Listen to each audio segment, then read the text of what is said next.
A brand new 767. Fuel pressure. Why would that be? How come I have no instruments? A catastrophic failure at 26,000 feet. Winnipeg, Air Canada 143. Air Canada 143, go ahead. Just lost both engines. Holy cow! I'm talking to a dead man. How far are we from Gimli? You're approximately 12 miles from Gimli right now. I guess I'll just slip it. The crew is out of options and running out of time. They're at the controls of a 95-ton jet that's quickly falling from the sky.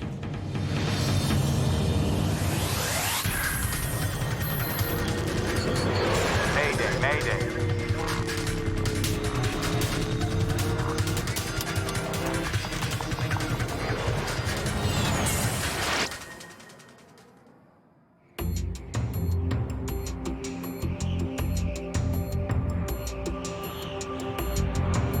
In placid skies over central Canada, Air Canada Flight 143 is just past the halfway mark of its journey from Montreal to Edmonton, Alberta.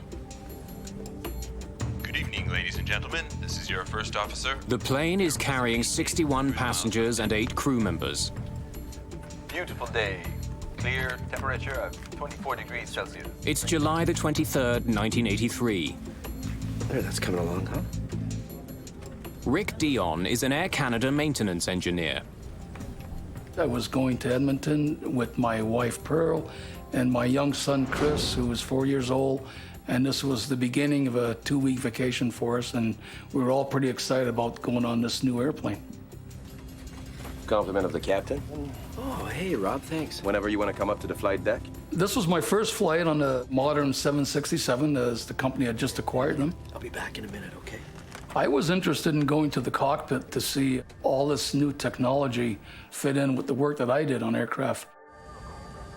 The captain on this flight is Bob Pearson. He's 48 years old, and he's spent more than 15,000 hours in the air.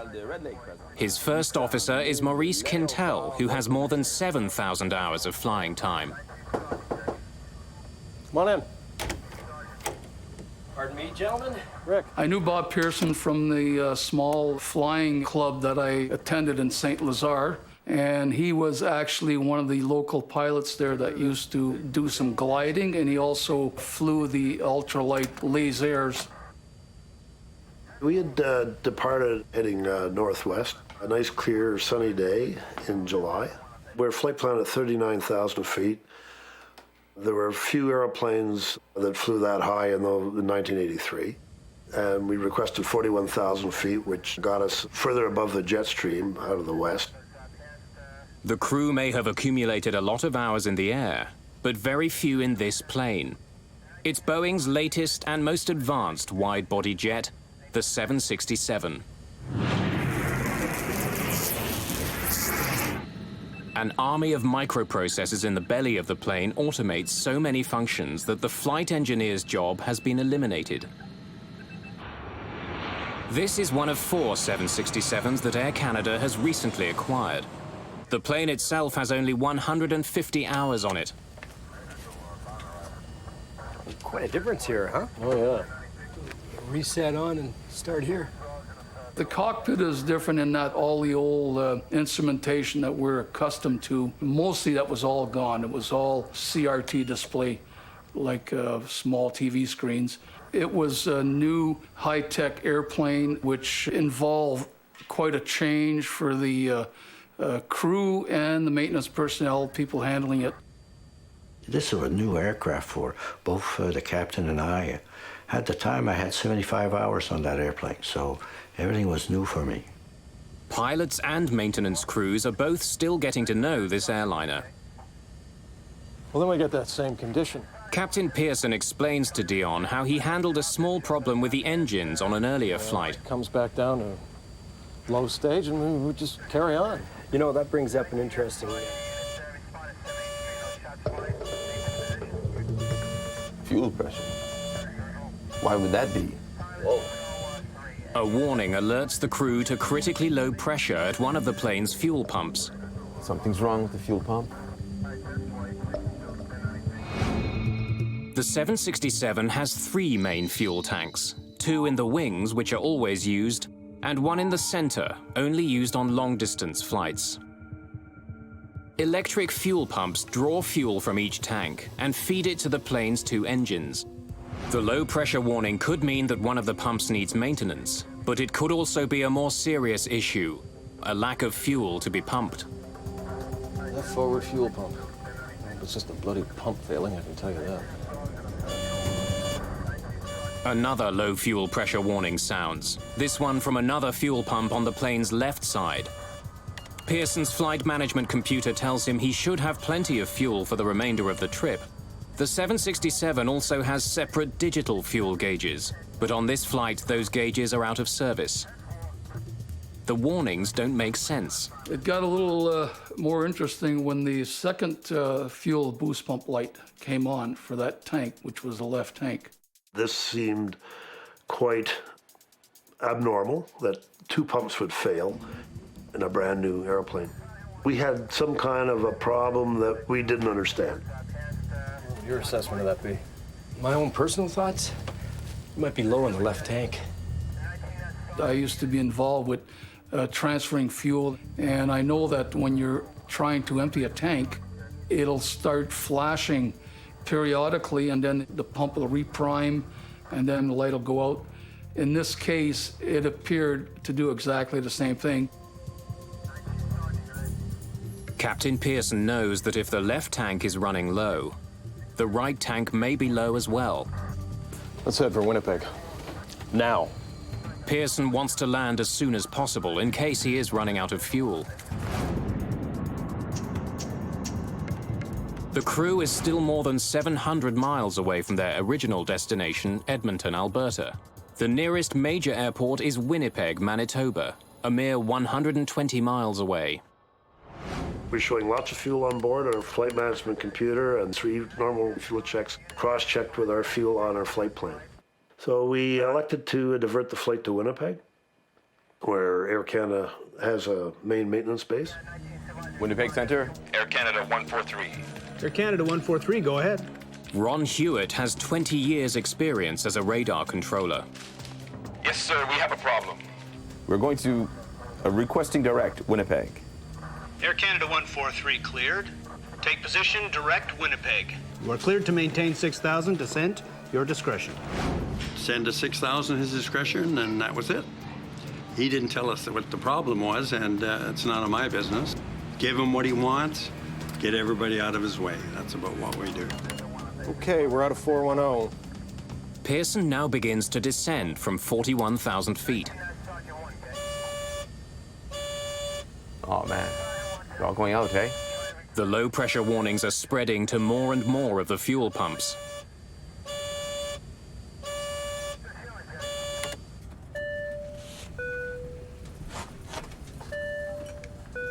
Quintal instructs the cabin crew to prepare for an emergency landing.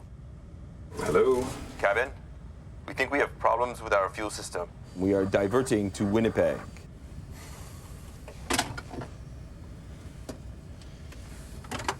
All flight attendants to front galley, please. I hope this is just false warnings. Rick, can you think of anything we haven't done? No, I can't, Bob.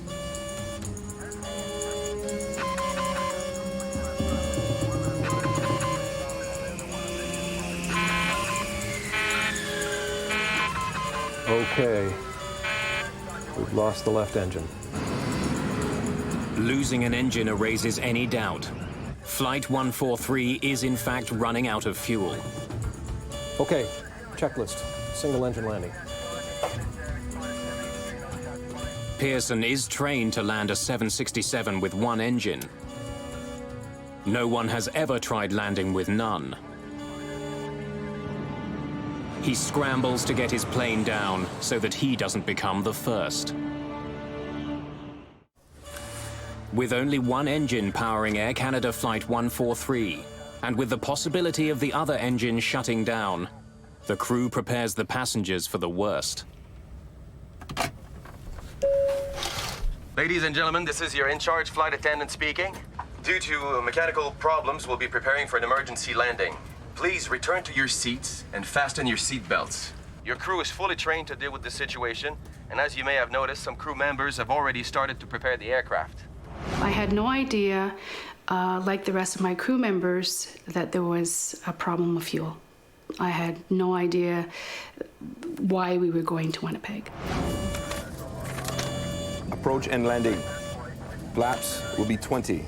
Right. Ground flap override. As they're doing that drill, the right-hand fuel pump low pressure light was flashing as well, much like it did on the left. They were quite busy carrying out the first engine out, not watching the pump lights, which was right at my eyebrow, so I kind of knew that that one there was going to shut down too. What was that?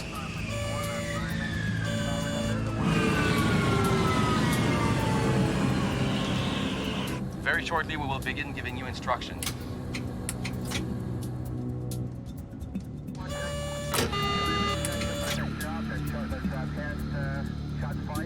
How come I have no instruments? Our beautiful colored engine and flight instrument displays simply went black. Ladies and gentlemen, please remain calm. Please follow our instructions. Refrain from smoking and put your chair back in the upright position. Secure your seatbelt tightly against your hip. It's exactly what Pearson had feared. He's lost both engines. At 26,500 feet, still 75 miles from the nearest major airport, he's out of fuel. Winnipeg, Air Canada 143. Air Canada 143, go ahead. Just lost both engines.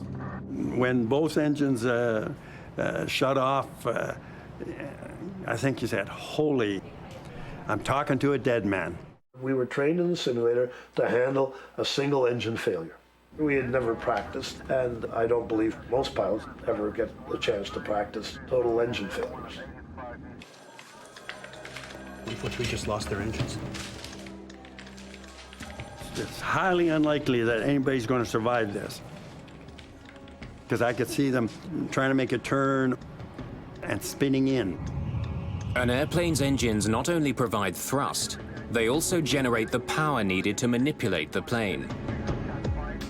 It would be completely uncontrollable, but modern airliners are like a Swiss Army knife with one last blade hidden away. In the event of a loss of power, they automatically deploy the RAT, or ram air turbine. It's spring-loaded, and the propeller that drives this small hydraulic pump is about the size of a propeller you would see like on a little Cessna 150. And this arm catapults down into the slipstream. This propeller starts to turn, drives this hydraulic pump, and it gives you basic systems. I was pretty quiet, flying without motors. Pearson knows that time is running out. He needs directions to the closest landing strip. 143, this is a Mayday, and we require a vector on to the closest available runway.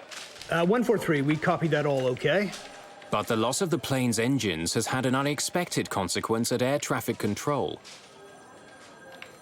They're gone. They were right here. We've lost him. He's dropped off the screen. I need primary radar.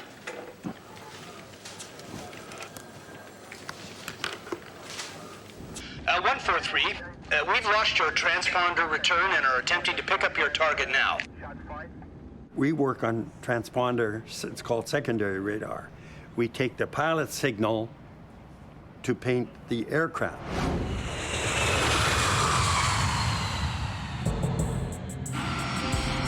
Commercial jetliners are equipped with a transponder, a device that transmits coded information which air traffic controllers use to determine the plane's location.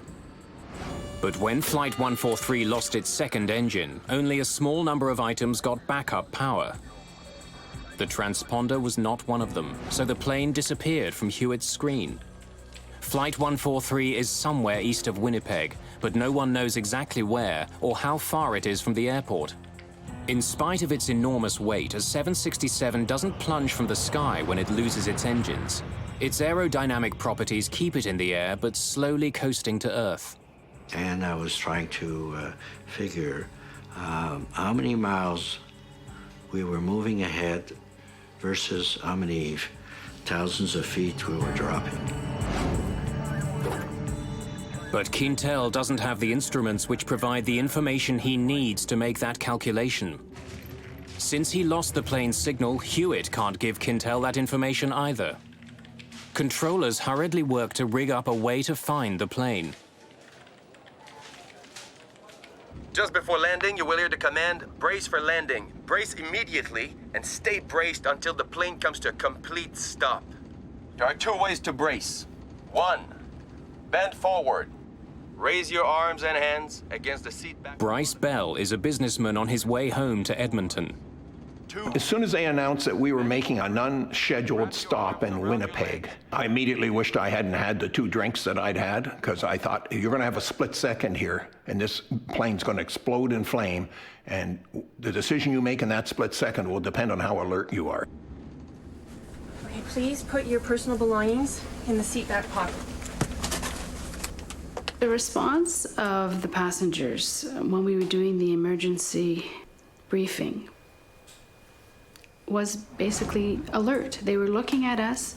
They were paying attention to every word we were saying. I couldn't have had better passengers. I think that's him. Let's say that's him.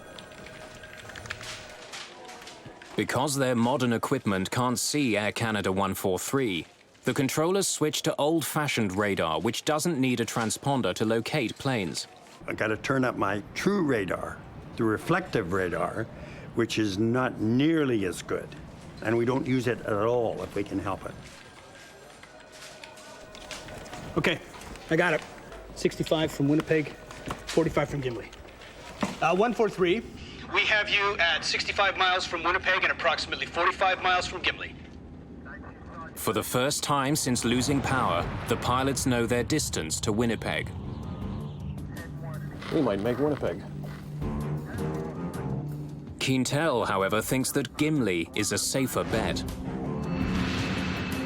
Gimli, Manitoba has a decommissioned Air Force base. It's about 20 miles closer than Winnipeg. As luck would have it, Maurice Quintal trained at Gimli while in the armed forces. He knows it well. 45 miles to Gimli. That is a long runway. Is there emergency equipment at Gimli? Negative emergency equipment at all. Just 1 runway available, I believe. And no control tower and no information on it. Pearson must consider the possibility of a crash landing. If he has any chance of making it to Winnipeg, which has full emergency support, he knows he must try for it. Okay, then we would prefer Winnipeg. Fine. 143, continue your present heading. We all reacted very businesslike and say something specifically to the situation, but never would we ever look at each other. I think we were all afraid that we might break down. Parents were hugging their little kids, and people were busy scribbling away, which I found out afterwards where they were writing their notes to loved ones and their wills and all kinds of things like that.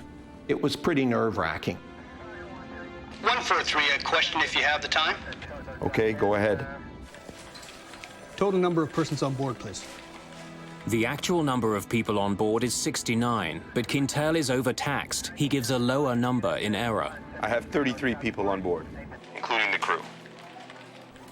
Okay. I have to ask if Soul's on board. I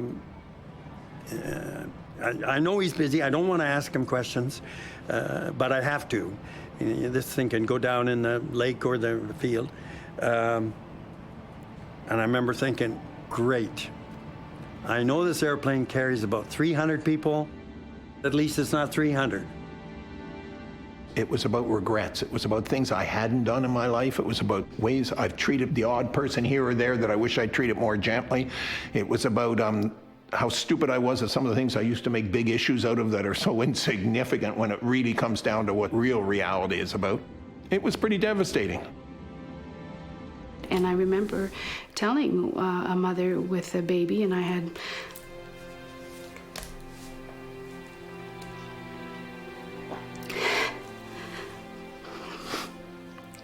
my daughter Victoria, and telling this woman that it was going to be okay. And I did it.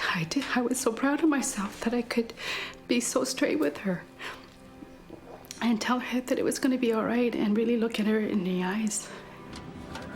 Okay, and how far from the field are we now? You're 35, correction, make that 39 miles from Winnipeg. Roger.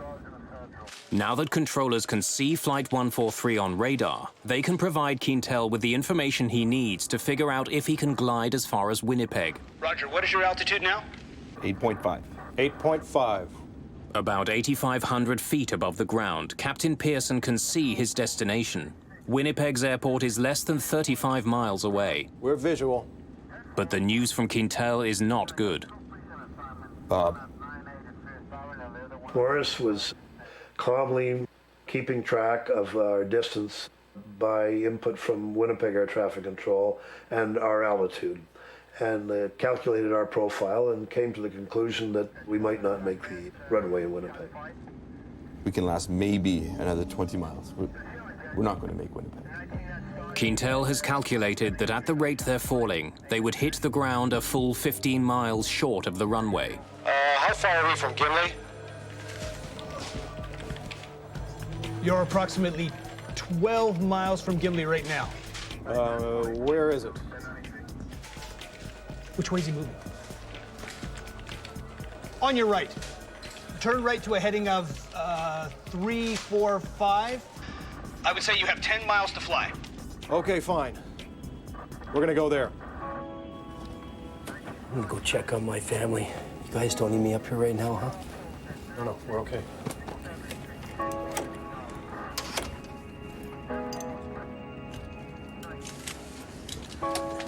Don't worry about it. It's okay. They got it under control. Just make sure your seatbelts are tight, all right?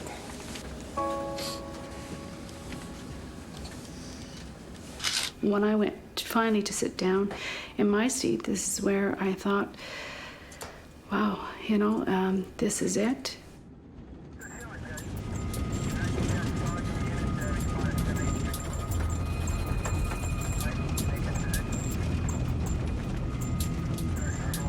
Landing gear down. Roger. First Officer Quintal lowers the landing gear. Because there's no hydraulic power, Quintal does what's known as a gravity drop, letting the gear's own weight drop and lock it into place. The two main gear are heavy, they fall immediately, and two green lights confirm they've locked. But the nose gear is lighter, it doesn't lock. We could hear the main gear clearly, falling and locking. I was not aware that the nose gear was not down and locked. It was sort of a last minute, and if it's something that you cannot control, you don't talk about it, you don't mention it, you know. The main thing was bring the aircraft on the runway. 5 miles to touchdown. Roger. We have the field in sight. 5 miles from Gimli, Pearson and Quintal finally see a runway they can land on. But there's a problem. We're too close, huh? It's going to be too steep, too fast. Yeah, I know.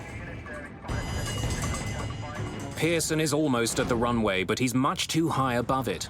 If he comes down at a normal descent rate, he'll miss the landing strip. But if he comes down steeply, his plane will gather a dangerous amount of speed. He won't be able to stop before the end of the runway. The normal approach, we have leading edge and trailing edge flaps, which allow us to slow the airplane down and fly at a slower speed safely. We did not have those flaps as they run off the main hydraulic system. So what are we gonna do? So we discussed, we had two possibilities. One of them was to do a 360-degree turn and lose the excess of altitude. On the other hand, I thought it would take about 3 minutes, and we were already descending at the rate of 2,500 feet a minute. Only about 3,000 feet above the ground, the plane doesn't have enough altitude to make a full circle. It would hit the ground before making it back to the landing strip. Pearson chooses a second option. Well, I guess I'll just slip it. Pearson decides to try a maneuver called a side slip, practically unheard of on commercial airliners, but sometimes used by glider pilots. And Bob Pearson has a lot of experience flying gliders. I'm just going to slip it down till we're almost down at the runway, then I'll straighten it out. Okay. Side slipping involves what's known as crossing the controls. Here we go. Pearson plans to force the aircraft into a sideways freefall, allowing it to drop quickly without increasing its forward airspeed. Pearson has never actually performed a side slip in a glider, but he's attempting one now in a Boeing 767. The only way that I could control our speed and our descent profile with the runway was to induce drag in the fuselage by cross-controlling the rudder and the elevators on the tail and the ailerons and the wingtips, and cause the aircraft into a crab configuration. Then I could vary that to increase or decrease our speed or increase or decrease our descent rate. Pearson controls the plane's descent by using his rudders and ailerons to change the angle of the plane. Crossing the controls involves tipping the wings in one direction, but turning the aircraft in the opposite direction, pushing it sideways into the oncoming air. As Flight 143 begins to drop towards the Earth, Quintal is about to discover something he did not expect. The runway he trained at 15 years ago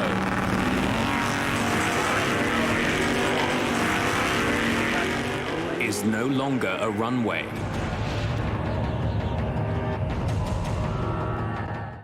Captain Bob Pearson is out of fuel, out of engines, out of options. If he can't line up with the runway at Gimli, he doesn't get a second chance.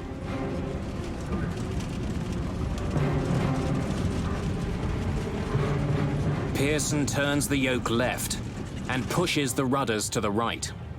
The plane slips to its left. We're sitting in the center, which is the heart of the airplane where it starts, so it's pretty solid there. I thought there's a real good chance here that we'll be all right. However, when he put the airplane into a side slip, all that went out the window because I figured, oh, if he hits a wing or something, it starts to catapult and roll. That's not going to work anymore. The 767 loses altitude quickly, plowing sideways through the air. When I looked to the left of the aircraft, I was looking directly at the ground because the airplane is angled quite about maybe 60 degrees of banks. The bank angle was quite high and the nose of the aircraft was quite high. It was an awkward moment, and if it was awkward for me, I can imagine for the passengers, it must really have felt odd. I saw a sand trap from this golf course, and I thought, we're going to crash. Pearson must maintain a crucial balance. He's got to slow the plane enough to be able to land safely. But if he slows down too much, the airliner could lose its lift and plummet to the ground. When a pilot is normally landing an airplane, he's maneuvering the flight controls and operating the thrust levers pretty continuously on most landings. And so I was doing the same thing without the thrust levers. This is where I thought of my daughter, Victoria, being alone with my husband and how he was going to cope with our daughter and how she was going to cope without having a mom. As they approach, Pearson focuses on his target, the threshold of the runway. I got tunnel vision like I've never had it before. It was just our speed and our relationship with the threshold of the runway. But now, only hundreds of feet from the ground, Quintal sees that their troubles are far from over. The Gimli landing strip has been converted into a drag racing strip. Today is Saturday, and it's not just a race day. It's a family day on the Gimli Strip. Racing is done for the day. But the airfield is filled with members of the local sports car club, camping out with their families for the weekend.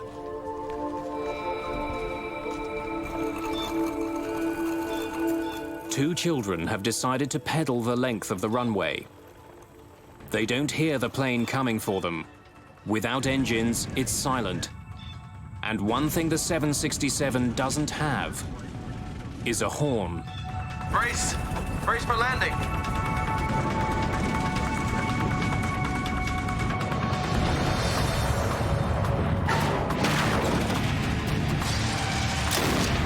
The nose hit with quite a bang on the runway. Sounded like a shotgun going off at our feet. The front landing gear gives out immediately. Pearson brakes hard. 2 tires blow out. The bottom of the right engine scrapes the runway. I was a robot. There was just no emotion at all. Finally, Pearson sees what's in their path. And I looked up and I could see 2 boys on bicycles. They must have been probably about 1,000 feet down the runway from our position when I saw them. And then at one point, I can see he raised his head, and he's surprised. Here's this big aircraft. I can still remember the look of terror on their faces. So they were close enough for me to see that. With no nose gear to steer with, Pearson's only hope of driving the plane left or right is by varying the brake pressure on the 2 main landing gear. That's when my heart started to pitter-patter a little bit. The kids panic and try to outrun a plane that's traveling about 200 miles an hour. I knew I couldn't take the airplane into these boys, and I was going to take it off into the grass on the right side. There were campers along the west side of the runway that I didn't notice until after we'd touched down, and the nose was on the ground, and I can still remember out the left side, people standing by their barbecues. Dino Calvert is at the track with his friends for a weekend of racing. One of the gentlemen in the pits suddenly jumped in his car and he took off. And I thought, well, you don't drive like that in the pits usually. And I looked up and all I could see was smoke rising. Pearson does all he can to stop the plane in time. Holy crow!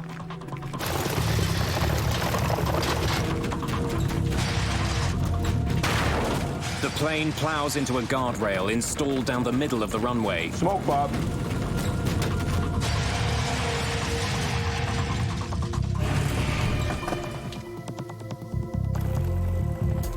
"17 minutes after running out of fuel, Air Canada Flight 143 comes to a final stop on the ground. Yeah? You okay? Somebody yelled, Yahoo or something, and then people started applauding. And we were so grateful. We made it. When you believe that you're going to crash, you do believe that the airplane is going to break apart, you're going to have fire. Evacuate! Evacuate! Evacuate! All right, let's go. We got to get up. Thick smoke is quickly filling the cabin. The crew doesn't take any chances. They want everyone off the plane as quickly as possible. There was a sense of joy, and then a panic kind of, it seemed to go in waves, and then a panic saying, we got to get out of here, we got to get out of here. Less than 2 months earlier, an Air Canada DC-9 made a successful emergency landing in Cincinnati, only to burst into flames on the tarmac before all the passengers could get off. 23 people died. The crew and passengers of this flight want to avoid a similar fate. It took maybe just a few seconds to come up to a full halt on the runway, but the cockpit was full of smoke. Passenger evacuation checklist. Passenger checklist. Fuel shut off. Off. Cabin depressurized. Electrics off. Electrics off. Checklist complete. Time to get out of here.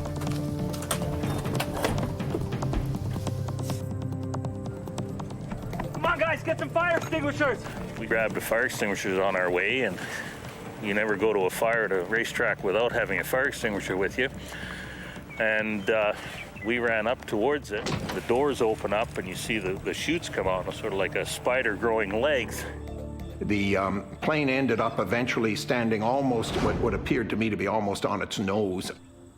When I opened my door and I saw that the chute was so steep, I thought, oh my goodness, how do I get these passengers to go down? Due to the nose-down angle of the plane, the two rear slides don't reach the ground. 10 people are slightly injured during the evacuation, most of them coming down the steep rear slides. I heard on the west radar frequency, he said, one of the 767 says, he's down okay, he's in one piece, and that's when our cheer went up. I said, okay, because all of these people were going to sleep in their own bed that night.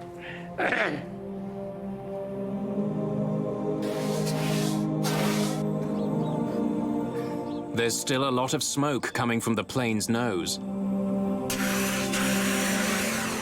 Turned out it was about 6 inches of insulation between the inner and outer skins. From friction, that was starting to burn. The flight attendants have good news. All 61 passengers have made it off the plane. There's not so much as a single serious injury. We'll give you a hand. Yeah, extinguisher.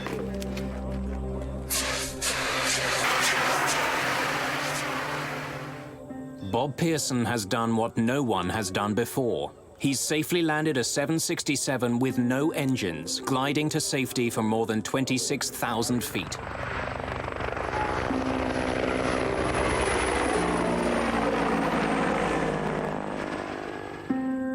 Air Canada Flight 143 glided... The event makes international headlines immediately. People are already asking how one of the most sophisticated passenger planes in the world could have run out of fuel. Sliding down emergency chutes.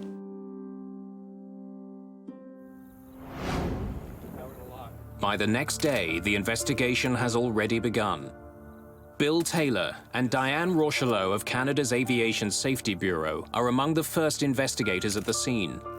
I was a junior mechanical engineering at the time. I had been working for Transport Canada for a year. Going to the field for the first time was very exciting. It was new. It was a major aircraft. Once we got into the fuel quantity indicating system, I actually left Diane to deal with the specifics of the computer system. First, Bill Taylor needs to confirm what everyone has been telling him, that the plane is out of fuel. Investigators drained the tanks, collecting less than 17 gallons of fuel. The 767 can hold almost 24,000 gallons. It's like having 5 tablespoons of fuel in a mid-sized car. Taylor next needs to examine the possibility that the fuel leaked out during the flight. The other checks involved looking for any evidence of fuel having been lost. I even went so far as to go into what they call the dry bay of the aircraft. I'm a bit claustrophobic, so I really wasn't too enthused about going up in there, but I crawled up and had a look around with the flashlight and confirmed that there was no evidence of fuel having been lost in there. That leaves Taylor with only one conclusion. Flight 143 took off without enough fuel. Now investigators need to find out why. It's in one piece. Diane Rochelot begins looking for the answer to that question in the plane's sophisticated electronics bay, located beneath the cabin. The 767 was a newer type aircraft, and it did have a lot of computerized system, and I guess back in 1982, these were coming onto the market at a fast rate, and they were newer types of electronic system. Rochelot confirms that a computerized unit, the digital fuel gauge processor, had been malfunctioning on this plane. There was no spare in Montreal, so it couldn't be replaced. Rochelot takes the component for testing. It was decided early on that the unit, the fuel processing unit, would be taken to the manufacturer, Honeywell, in Indianapolis for testing. And I was tasked with taking the unit. So we went through all the testing procedure. And then at one point, we did discover that there was a malfunction with the unit. During the testing, we went more and more in depth, and we found out that one of the circuit, it's called an inductor coil. It was a very, very small part, and it was encapsulated at manufacture, and encapsulated means it's covered with plastic. You cannot visually see it because it's now covered with plastic, and you can't see the inductor coil itself. But once we took over the plastic case, we could see that the solder joint had not been made properly. which caused a malfunction in the system. The faulty processor explains why Pearson didn't have fuel gauges for the flight, but doesn't explain why he didn't have enough fuel. The inoperative gauges were clearly flagged. Ground crews wouldn't have relied on them when they were fueling the plane. Investigators confirmed that the ground crew did perform a manual check of the fuel before takeoff. We just need to know what you did next. Yeah? We did a manual check of both tanks, and then we pump enough fuel for the trip to Edmonton. Flight 143 should have taken off with enough fuel for the trip. Okay, thanks. That helps.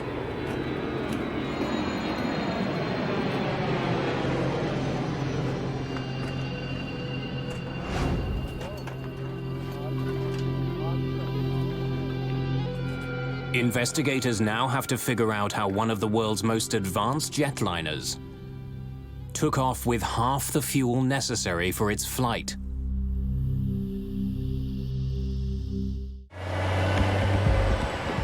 The investigators know that with its fuel gauges out of service, Flight 143's fuel tanks were checked manually. Then the fuel for the trip to Edmonton was added to the tanks.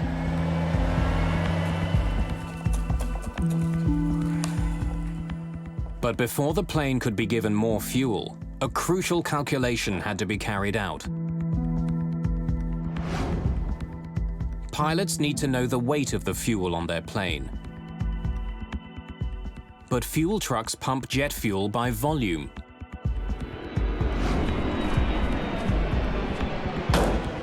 In order for pilots and fuelers to communicate, a simple routine translation between volume and weight has to be made.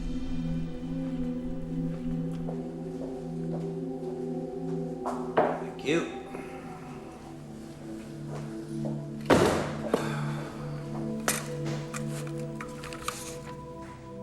Investigators check and double-check that math.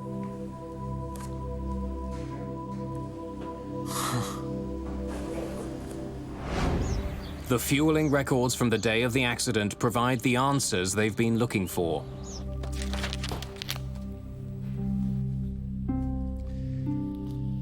This is a typical fueling record. But when investigators examine the calculations for Flight 143...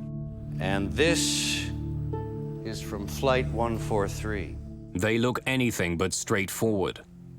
The document clearly shows the amount of fuel in the right and left tanks, but investigators are troubled by two particular numbers. One converts volume to kilograms. The other converts it to pounds. He shouldn't have been using both. So did you convert to pounds or to kilograms? To pound? Oh, to kilo. Can I see that again? Further interviews with the technicians and crew reveal that the events on Flight 143 now I don't know what I did. Were caused by human error involving poor calculations and ultimately inadequate training. Okay, fellas, we've finished with the fuel. The technicians refueling Flight 143 got muddled in their calculations while converting the volume coming out of the fuel truck to the weight of the fuel in the plane's tanks. No one who saw the calculations that day noticed the basic error. In 1983, Canadian ground crews were used to converting the amount of fuel leaving their trucks into pounds. The 767 was the first plane in Air Canada's fleet to have metric fuel gauges. Its fuel should have been measured not in pounds, but in kilograms, which requires a different calculation. Flight 143 needed 22,300 kilograms of fuel for the trip. But pilots and technicians let it leave with 22,300 pounds instead. Because a pound is about half a kilogram, the plane only got half the fuel it required, which explains why Pearson's flight computer told him he had plenty of fuel. He entered the wrong amount of fuel to start with. In the past, the flight engineer calculated the fuel loads. This accident raised an important question. Whose job was it with the two-man crew? Better training is definitely an issue in an incident such as that. If everyone is trained and the lines are drawn as to who's responsible for what, then there's no ambiguity on it. People know what they're responsible for. In this case, it was sort of open-ended. We weren't aware who was responsible for the final say on this field stuff. A subsequent inquiry found that none of those involved that day was trained in metric calculations. Not the ground technicians, not the pilots. I had not received any, neither of us had received any training at all on doing these calculations. The computer that had replaced the 767's flight engineer was broken, and no one knew who should be doing its job. Air Canada 143 was essentially down a man. And the goal is to prevent a recurrence of this particular event. And also, we also find out other systems that might have been either at fault or maybe they could cause a problem in the future, and you do try to prevent recurrence. All right. It took a string of mechanical and human failures for Flight 143 to run out of fuel. But another failure that day may have saved some lives. If the plane's nose gear had not collapsed, it would have taken Pearson much longer to stop. The plane could have slid into the people who were at the strip that day, which would have had catastrophic results. There could have been more injuries or even loss of life. Pearson and Quintal were partly blamed for their roles in the incident.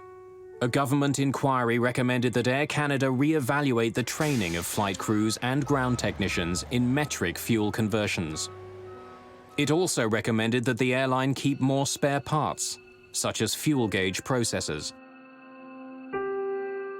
Rick Dion retired in 2003 after a long career as Air Canada's coordinator of maintenance control. First Officer Maurice Quintal was promoted to captain in 1989.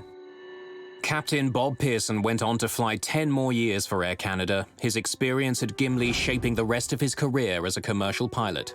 This experience affected me mostly by making me more relaxed as a pilot, giving me the feeling that as much as I've trained for all those years, that there's always that question about how you're going to perform when the chips are down, and I now have the feeling that no matter what, as long as an aircraft stayed together, I would get it safely back on the ground. And so it's been a relaxing experience. It's the knowledge that you know under stress you can perform. Before that, you don't know. You just hope you will, and you train for it, but you never know. With the things that they had to deal with was magnificent. I think that got proven in the simulator in Vancouver. They tried out this same circumstances with several crews, and they all crashed.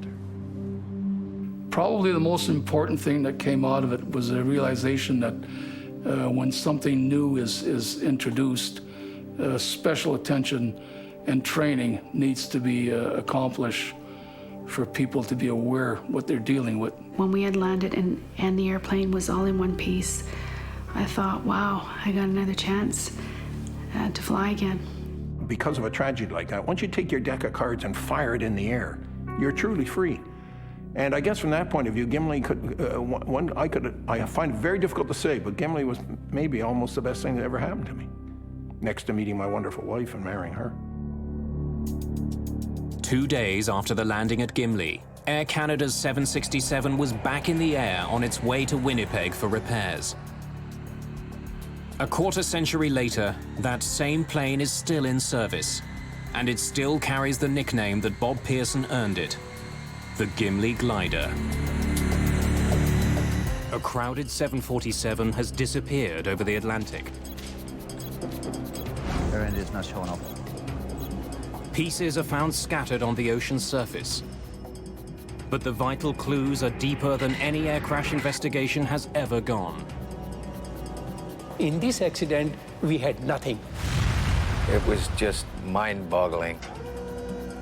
An international recovery effort goes to the very bottom of the sea to rebuild the shattered plane. What they discover will send shockwaves around the world.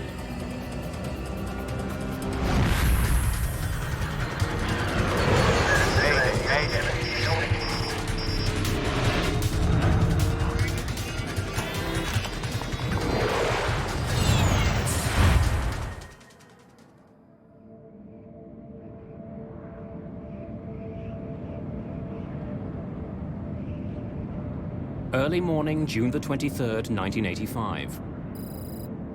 A 747 flies across the Atlantic Ocean, 9.5 kilometers above the water. The jumbo jet is nicknamed Kanishka, after an Indian emperor. And Air India promises passengers it will be a palace in the sky. Indian hospitality is something that the culture prides itself on, and you do experience that when you fly Air India. The colors are rich and warm inside. It's your gateway to India. On its way from Canada, the plane is heading to London, England, before continuing on to New Delhi. It's been in the air for 4.5 hours.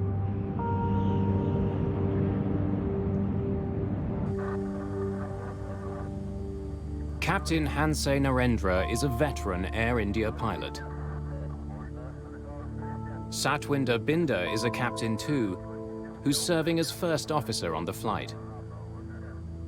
As the plane nears land, Binder talks with the flight's purser.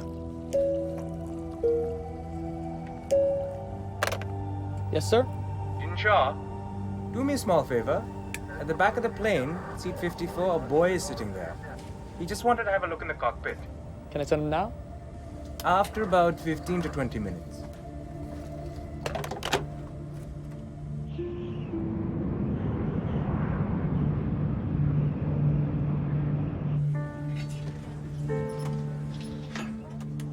There are 329 people on board, including passengers and crew.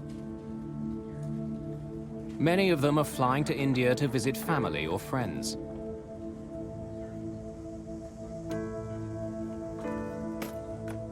Vishnu Pada is traveling to India with his 2 daughters.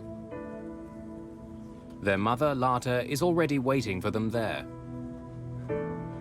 We had decided that it would be the ideal year to take an extended vacation in India as a family. 6 minutes after 8 in the morning, co-pilot Binder makes radio contact with air traffic control in Ireland. Shanwick, Air India 182, good morning. Station calling Shannon. Go ahead again, please. Thomas Lane and Michael Quinn are working at the Shannon Control Center. Air India 182 is 51 north, 15 west at level 310. Estimate FIR at 0735. Air India 182, Shannon, roger. Cleared for London, flight level 310. Air India 182 is cleared to London, maintain 310. You want to come up front now? Yeah. Okay. Let's go.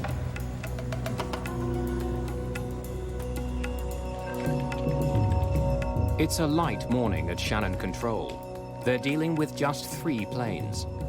But something peculiar has happened. The signals are all jumbled up. The signals on radar merged so that it was totally impossible to read the call signs and flight levels of any of the 3 aircraft. The Air India 747 is flying at 31,000 feet. A TWA jet is several thousand feet above it. And a CP flight is 2,000 feet higher. All are traveling east. Because the planes are stacked on top of each other, The signals have merged on the controller's two-dimensional screen. Tom moved the tracker ball on radar and separated the signals.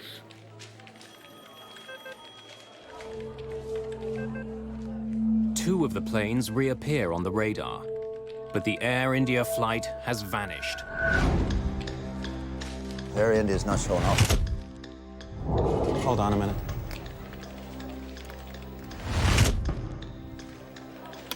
Air India 182, do you read?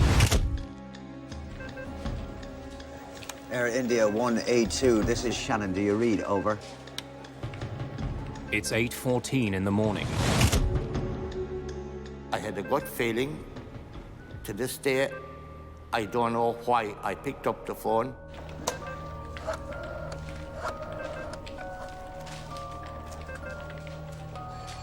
Yes, it's Michael Quinn at Shannon. We have a plane off radar. Normally, a distress call to search and rescue isn't made until a plane has been out of contact for more than 20 minutes. The Air India flight has been missing less than 60 seconds.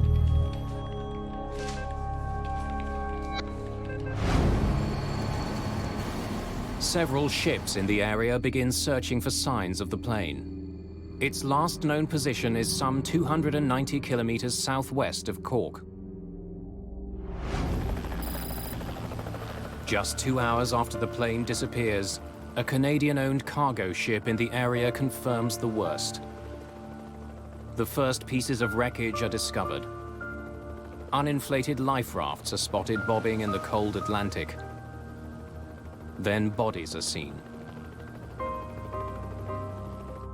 It's quickly clear that no one has survived. In India, Lata Pada is waiting for her husband and 2 children to arrive when she hears the news from her brother.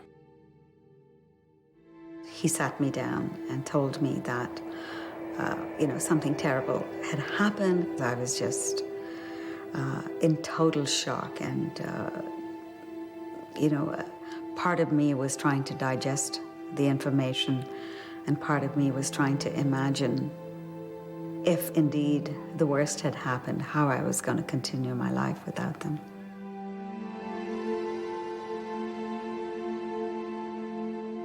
Dozens of bodies arrive in Cork. Many more will follow.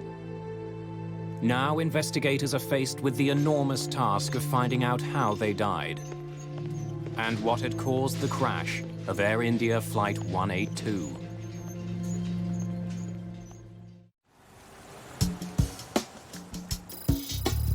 "130,000 people live in the city of Cork.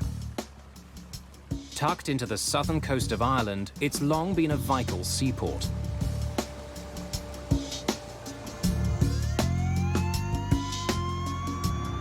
On June the 23rd, 1985, a gruesome cargo begins arriving at the city's docks. Just hours after Air India Flight 182 crashes into the sea, bodies and wreckage are brought in by boat. Dr. Cumin Doyle is a pathologist at the Cork Regional Hospital. The first bodies arrived at 4:45 p.m. on that Sunday afternoon, and at 12 midnight we had 130 bodies. Doyle and his team will examine the bodies to see if they can find any signs of what caused the crash. It's an enormous undertaking for everybody involved, the hospital personnel, the police, the Navy, the Army, and pathologists like ourselves, but we just had to get on and do the job.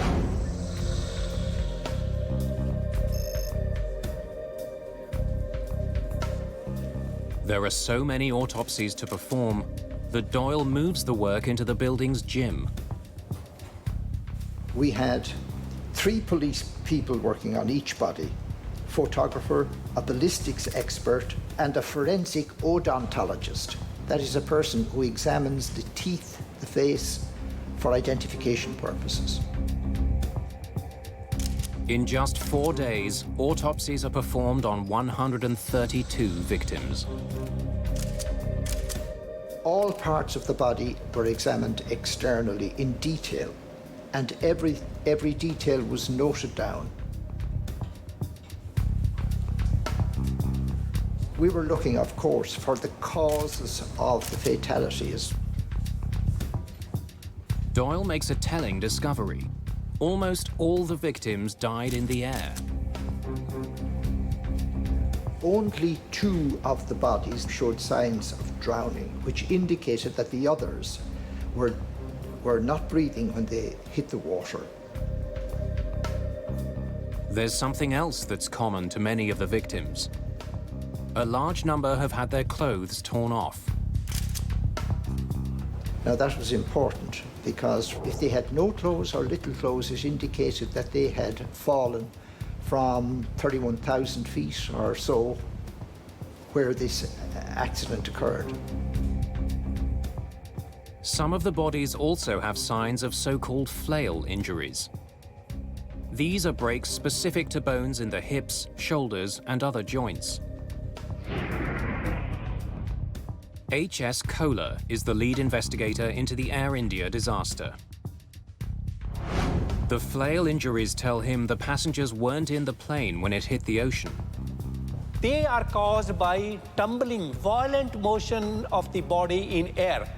And that is the pattern of the injuries when a passenger is thrown out of the aircraft at a high altitude. The autopsies show that somehow the plane had been ripped apart high above the water. Passengers were thrown into the sky long before the plane crashed. Based on the injuries, we could only say that the plane had broken up at 31,000 feet. We couldn't say what the cause of the breakup was.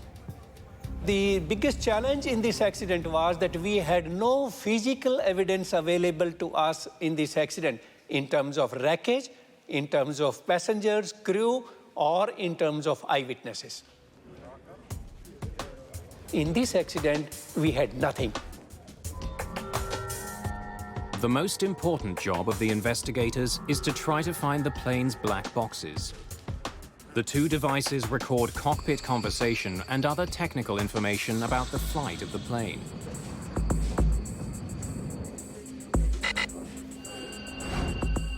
The recorders have radio beacons which send out a signal at a designated frequency. But it's still a huge task. The boxes are more than 6,500 feet below the surface, and the radio signals last just 30 days. Salim Jiwa is a journalist who has investigated the Air India disaster. The search for the black boxes was urgent, and 3 countries participated in it: England, Ireland, and India. But even with such a massive response, early efforts are frustrated. 42 kilohertz. It's too high. It can't be them. Investigators are picking up radio signals, but they're at the wrong frequency.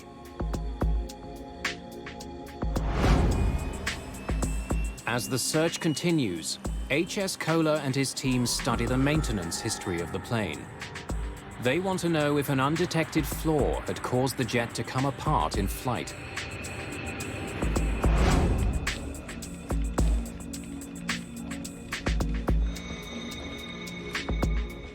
They uncover a potentially important piece of information. The Air India jet was flying with 5 engines.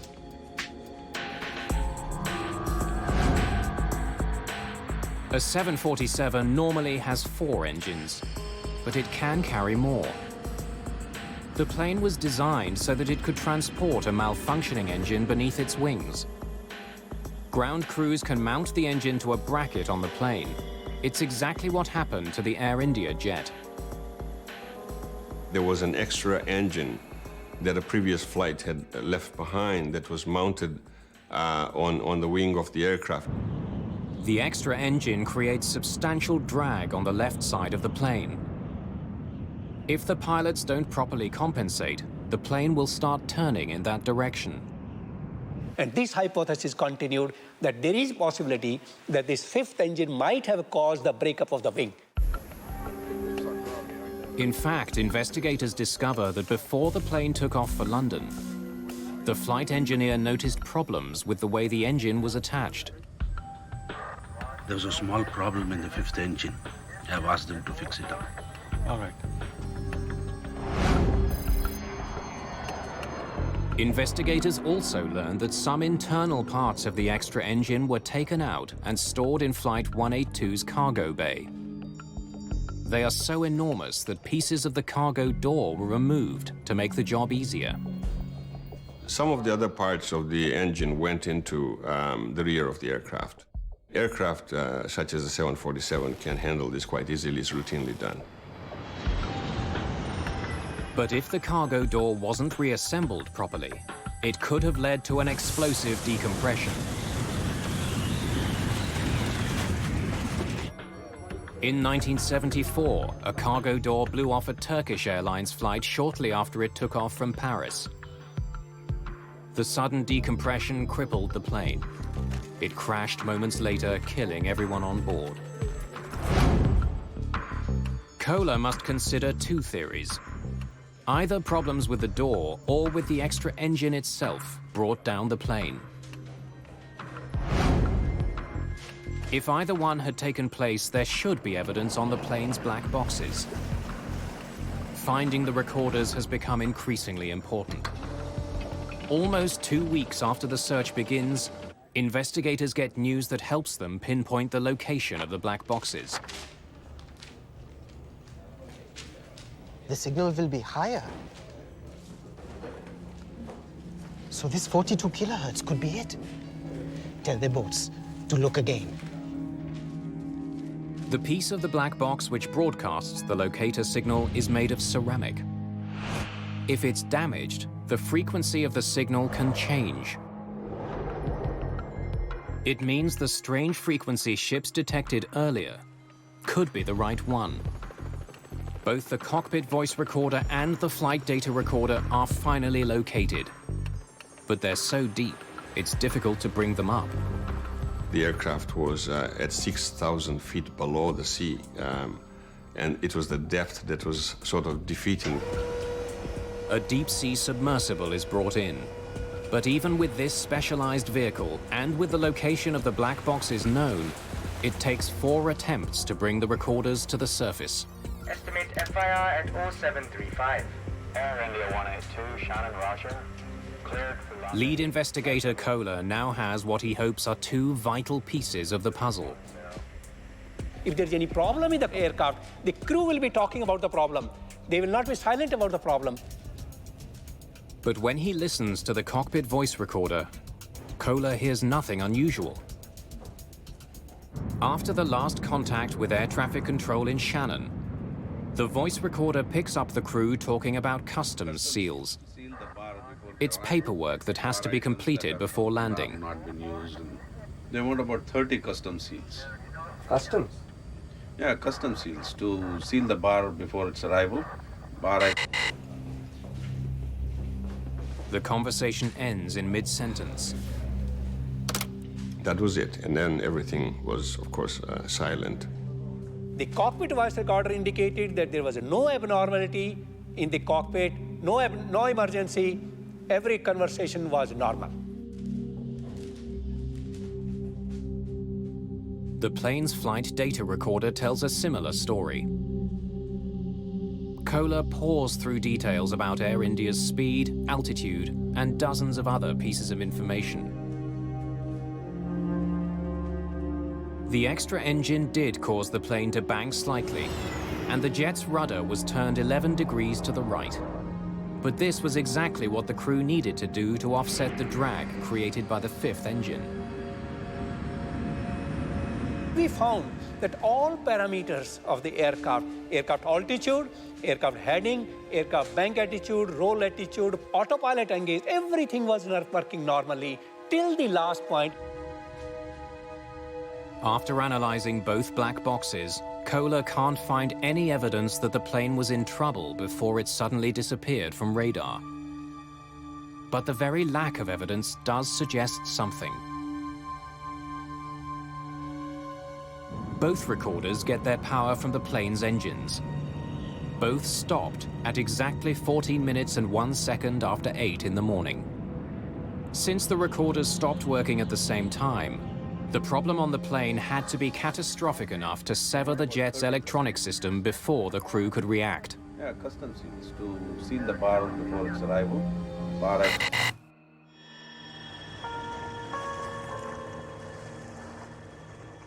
Investigators are becoming convinced that there are only two possible explanations for the crash: a devastating decompression or a bomb. They study the wreckage that's been found floating on the surface of the ocean, but it's just a small percentage of the entire plane. And none of it is helpful to investigators. It offers no clues to explain why the plane crashed.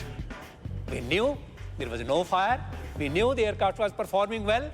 Everything was normal. There was no cockpit emergency, no warning. We got elimination of all the things, but we did not got the answer as what happened. To go to the cause of the accident, we had to go to the wreckage which was lying at the bottom of the sea. But what parts of the plane should investigators focus on? The black boxes were equipped with radio transmitters which made them easier to find. But the debris field is deep underwater and enormous, some 16 kilometers long and 6 kilometers across. How do investigators identify the one clue that will help them unlock the mystery? Roy Truman is an underwater salvage expert. He's brought in to do something that's never been done before: retrieve the ruined pieces of a jumbo jet from the bottom of the ocean.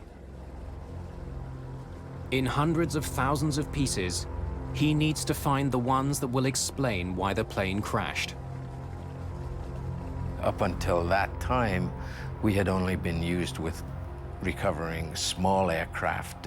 Here we're talking about a 747, which was huge, and we had no idea of the size of the pieces and what we were going to find. Investigators know they can't bring the entire wreck to the surface. It's so deep it takes hours to recover a single piece. The submersible takes underwater video and still photos. Investigators use those to decide which pieces to bring to the surface. It was a narrow corridor, and at each end of the corridor, it was very light wreckage. All of the heavy stuff, engines, main aircraft structure was in the middle of the wreckage field. Like searching for a needle in an underwater haystack, investigators hope to discover the cause of the crash in a tangle of ruined metal. But autumn is coming. Soon the weather will turn bad, and they'll have to abandon their search.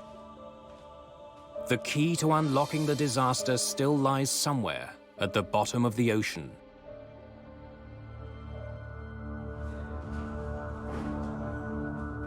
Investigators from India are scouring the ocean floor, trying to find out why Air India Flight 182 fell from the sky. As the work continues in Ireland, there's growing suspicion in Canada that the Air India crash was no accident. As police and investigators sift through the list of passengers on the plane, they find something peculiar. Many of the passengers who were on Air India Flight 182 began their day in Vancouver. They were using another plane to connect to Flight 182. One of the passengers who bought a ticket for that plane never got on.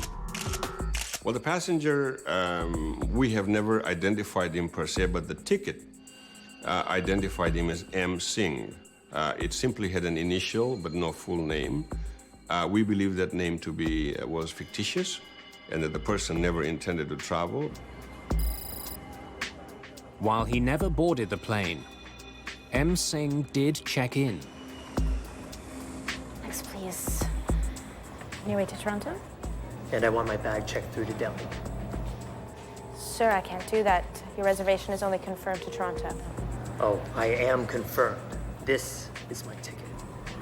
Jeannie Adams is a ticket agent working for Canadian Pacific. Mr. Singh, you're on standby to Delhi. I can't. But then I have to pick up my bag. I can't check your bags through to India if you are not confirmed. But I am indeed confirmed.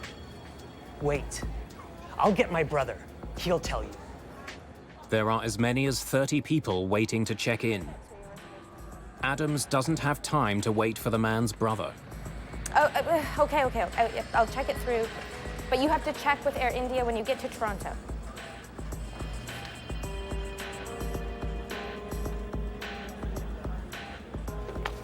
Your seat is 10B. Even though Singh doesn't have a ticket taking him to India, his bag is checked straight through.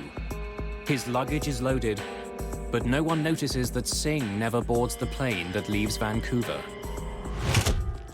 She broke the rules as they were. She should not have allowed that to go through for New Delhi Interline. But she was so bullied and so browbeaten by Mr. Singh in front of everybody else that I think to her eternal sadness and heartbreak, she gave in. Singh's maroon bag didn't raise any concerns when it was loaded in Vancouver. Since the Air India flight was international, when the bag arrived in Toronto, it faced a more strict series of inspections. This is what it will sound like.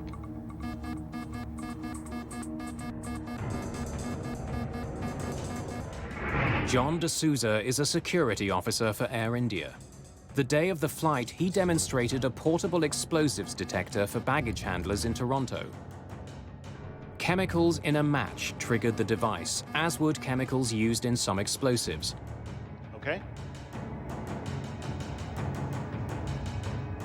The portable device was put to use because the X-ray machine, which normally scans every piece of luggage, had broken down. The technology, especially the X-ray technology, were very weak, very in their infancy at that time, and it didn't work reliably. And in the case of the Air India episode, the technology went quite badly wrong, which was one of the tragedies of this situation. As security workers used the portable explosives wand on the bags, everything seemed normal, until they got to the maroon bag.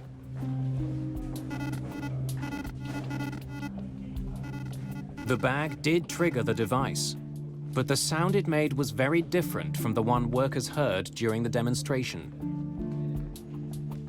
The bag was passed and allowed on board the plane, eventually flying towards England.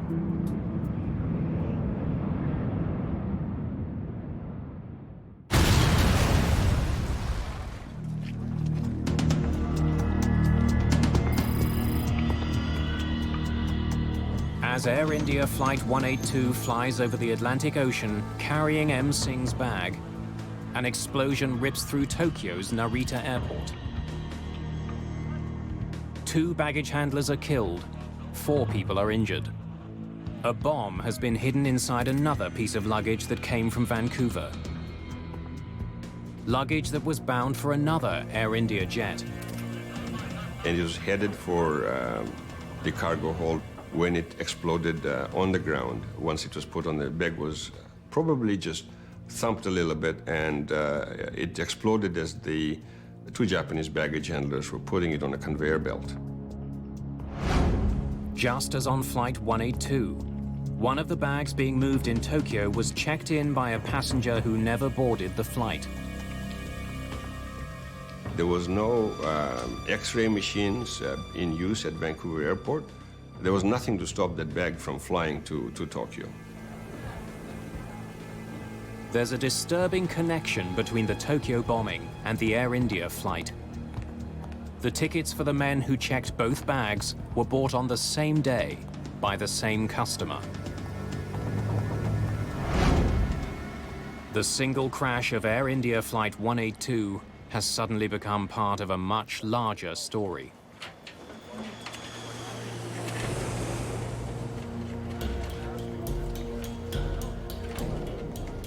With the apparent connection between the two incidents, investigators in Ireland are extremely interested in what police find in Tokyo.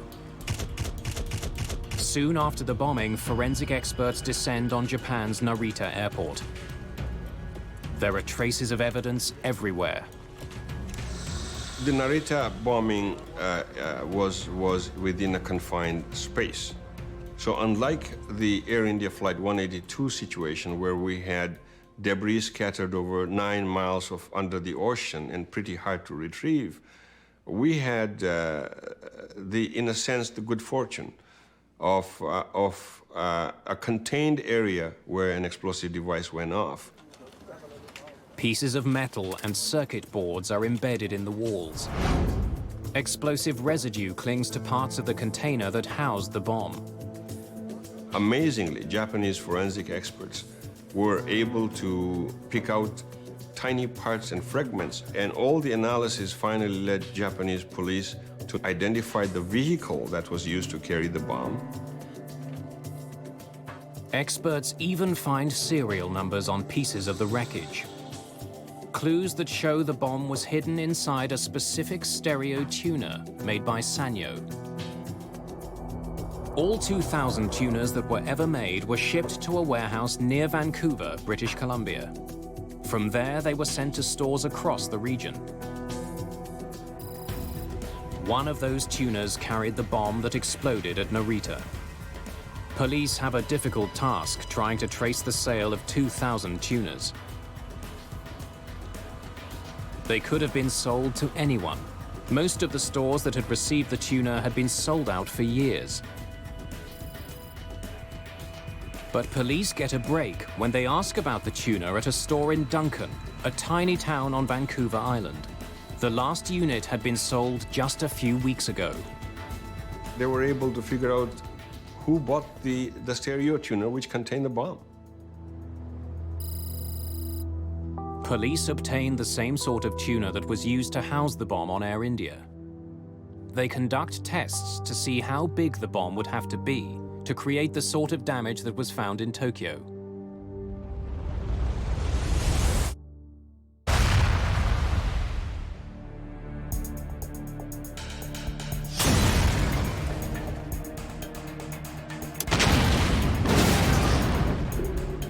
There was a progressive experimentation using dynamite to find out the extent of damage particular strands of dynamite would cause. They match the size of the tuner fragments made after each explosion with the fragments that were found at Narita. They discover that just a few sticks of dynamite were likely used in the Tokyo bomb. But could just 4 sticks of dynamite really bring down a jet? Once they discover just how powerful the Narita bomb was, police place it into a fully loaded luggage container.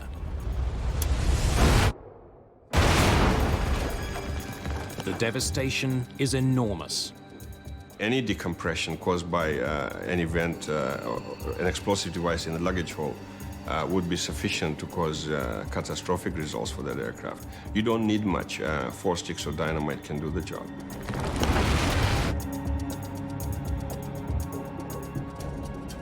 The cramped quarters of a cargo hold amplify the power of a bomb. Tests conducted at Penn State University show that the shock waves created from a bomb blast don't travel in just one direction, but reverberate inside a luggage container, building on each other, vastly increasing the initial force of the explosion. If a bomb had indeed exploded in the cargo hold of Air India, it would have caused enormous amounts of destruction. It's the sort of damage that should have left its mark on the remains of Flight 182.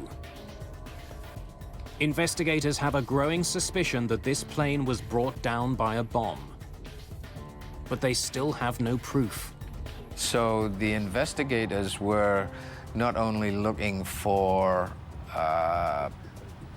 something that was broken that might have caused the failure, but they were looking for signs of what caused the explosion, such as burning or solvent stains or possibly shrapnel in seats. It meant a lot tighter scrutiny of every piece of wreckage.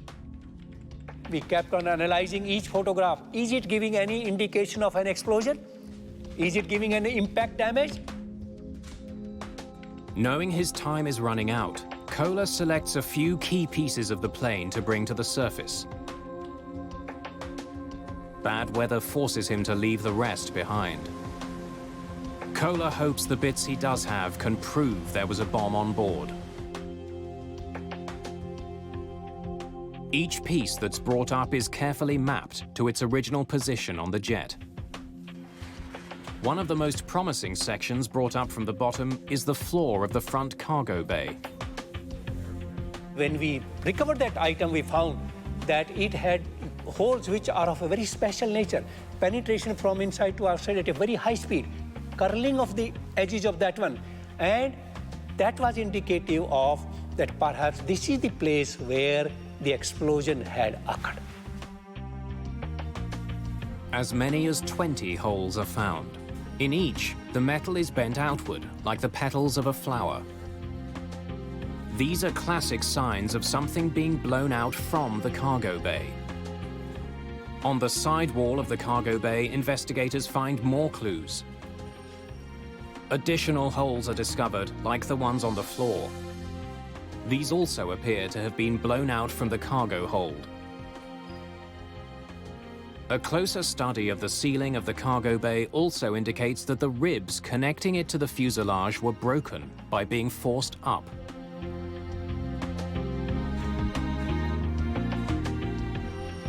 Investigators are convinced that the wreckage shows that a bomb had exploded in the forward cargo hold. If the bomb had gone off in the front of the plane, it would explain why the flight data recorder and cockpit voice recorder cut off so quickly. Like other 747s, the electronics bay on the Air India flight is located below the cockpit. Many of the important electrical systems on the plane run through here. The forward luggage compartment is right beside it. And so when the bomb went off, the explosion would have taken out the computers completely, and there would have been absolutely dead silence, and that's precisely what happened. Investigators are convinced that Air India Flight 182 has been destroyed by a bomb. This was no accident. The crash of the passenger jet was a crime. Nobody thought that such an evil plot of blowing two aircraft simultaneously would occur from Vancouver.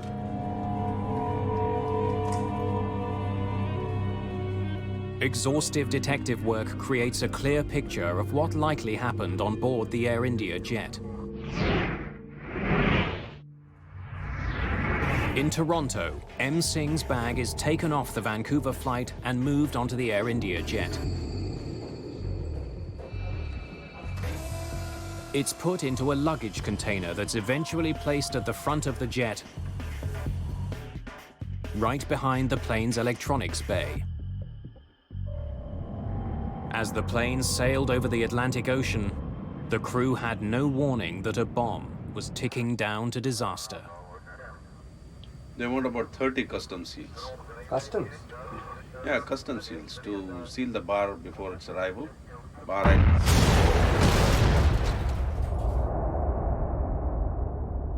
When the force of the blast hit the floor of the jet, it pushed it violently upwards. The thin fuselage would have been blown apart. The air pressure inside the plane would have rushed out, tearing passengers from the cabin and fatally crippling the jet. The debris scattered over 9 miles is an indication of how rapidly and how fearsome this whole decompression was. But in this instance, the aircraft completely didn't stand a chance of flight. There was no way of continuing flight in this case. As the jet fell towards the sea, The forces put on the fuselage tore it apart. It would have a tail torn off and the wings would start breaking. And there's no way of sustaining flight after that. It goes into gyrations. Once it goes into gyrations, there was just massive structural failure. After months of painstaking work, investigators believe they have unraveled the cause of the Air India crash. They've proven a bomb brought the plane down. It's now up to police to find the bombers. But with so many deaths, and so many more possible if the Narita bomb had exploded in mid-air, there's immediate interest in making passenger jets safer. This was one of the biggest disasters in the Indian aviation history. And it could have been avoided if the procedures were in place. As the hunt for the killers continues, extraordinary steps are taken to tighten security and to see if jets can be made to withstand the force of a bomb.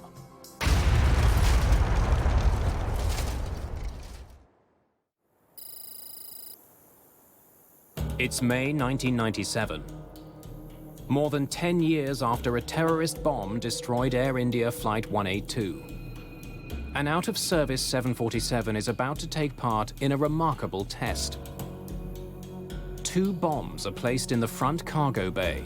2 more are put in the back. Well, the burning threat test was actually intended to prove 5 years worth of research, that we can protect an airplane using hardened luggage containers or hardened liners in the cargo hold. The plane is also pressurized to simulate the conditions a jet would encounter at cruising altitude. Pressurization is the key to that kind of experiment.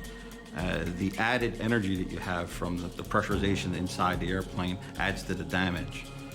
You can think of it as a balloon. If you take a pin and you put it in a balloon that's uninflated, you get just a simple hole the size of the pin. However, if you blow that balloon up and you hit it with a pin, it pops catastrophically. When the bombs are detonated, the result is devastating. The force of the blast, plus the pressure inside the jet, just tore the plane apart. And that's the closest we can come to seeing what would have happened to a jet in flight. The destructive power of bombs on jets is well known. But what the tests at Bruntingthorpe showed was that relatively simple measures can substantially minimize the damage caused by an explosion. One of the bombs in the rear cargo hold was placed in a normal luggage container. But the bombs in the front cargo hold were different. One was placed in a specialized container strengthened with a material similar to that found in bulletproof vests. The other was put in a normal container, but placed beside walls that had been reinforced with a blast-absorbing liner. When the bombs explode, the front of the plane is virtually untouched. We had no breach of the airplane skin with the liner or with the hardened luggage containers. But towards the rear of the airplane or the tail, where we didn't have any of the hardened materials, it was a catastrophic failure for the airplane. The standard luggage container did nothing to minimize the blast. Both the protective lining in the front cargo bay and the hardened luggage container were able to absorb the force of the explosion. It's only speculation, but would steps like these have saved Air India? Very likely. Would they make the industry safer today? Absolutely.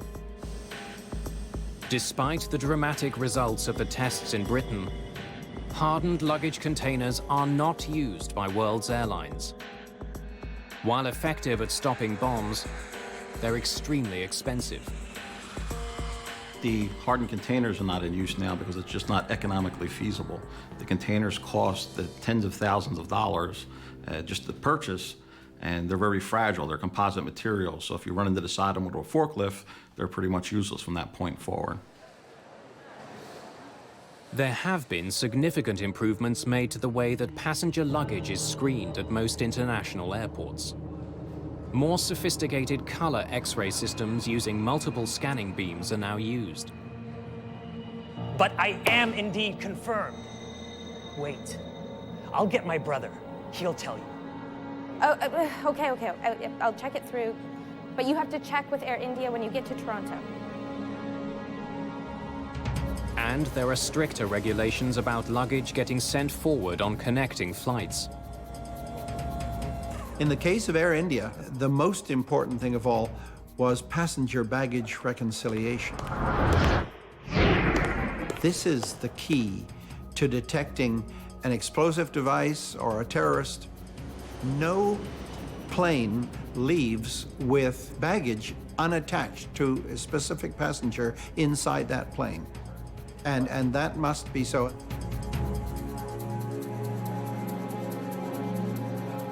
Your seat is 10B.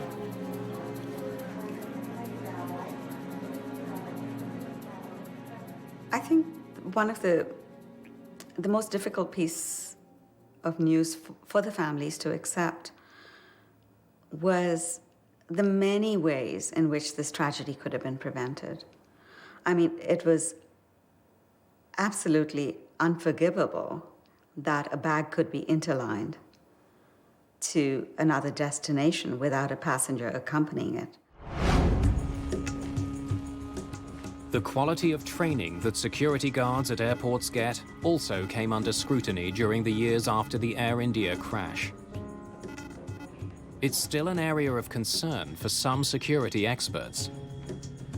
There's a real failure to train security personnel.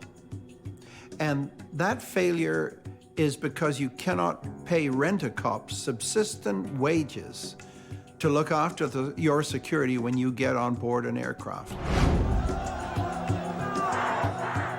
In the Air India case, police eventually traced the bombing to Sikh extremists living in Canada. They're fighting to have an independent Sikh homeland created in India. The man who confessed to assembling the bomb is sent to prison. The man suspected of masterminding the plot is killed several years later while under arrest in India. Both men had deep ties to Canada's West Coast Sikh community. It's a connection that still bothers Lata Pada. It was a deliberate act of terrorism, and hurts even more that they were executed by Canadians on Canadian soil against Canadians. More than 20 years after the destruction of the Air India flight, the shock of the day is still fresh. And many questions remain unanswered. We still don't know who the two people were who checked in the bags. Apart from the basics of who made the bomb, we don't know much about who else assisted them. We don't know who picked up those tickets.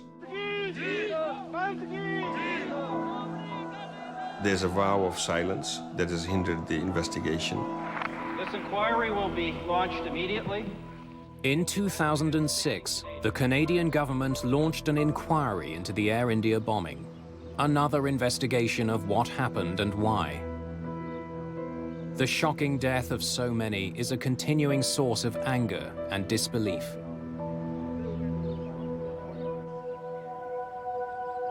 No matter what the inquiry finds, the sobering facts are the same. 329 people killed in an instant. There are memorials now in Ireland and Canada, mourning the victims of the Air India crash, marking the day a terrorist bomb ripped through the lives of so many. It's just so tragic about all our lives that we lead.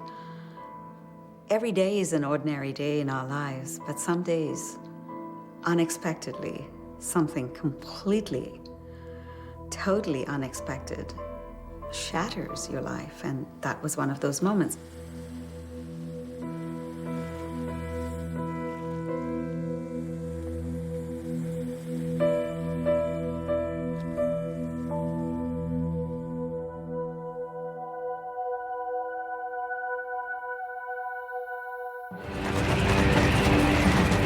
At the time, it was the worst crash in aviation history. It was just a scene of absolute, utter devastation. In 1974, more than 300 people died when their plane fell from the sky. There's barely anything left here that's recognizable as being a part of an aircraft. You couldn't walk anywhere without the danger you were going to stand on a part of a human being. The key to understanding the disaster is found thousands of kilometers away. An unusual piece of evidence that tells the troubling story of a crash that could have been prevented.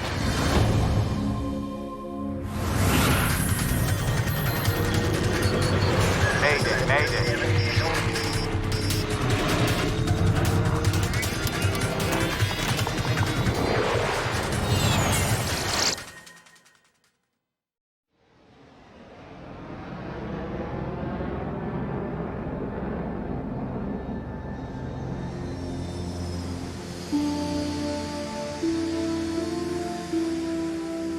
June the 12th, 1972. One of the newest members of American Airlines fleet is in Detroit, Michigan. John, Paige. Flight 96, a brand new DC-10, is getting ready for takeoff. Captain Bryce McCormick and co-pilot Paige Whitney have been in the plane for hours. Back there, so when we're in flight, if you can get a chance just to look at that. Detroit is just a stopover on a flight from LA to Buffalo and then to New York. You got there? You ready to try one, Paige? All right, sir.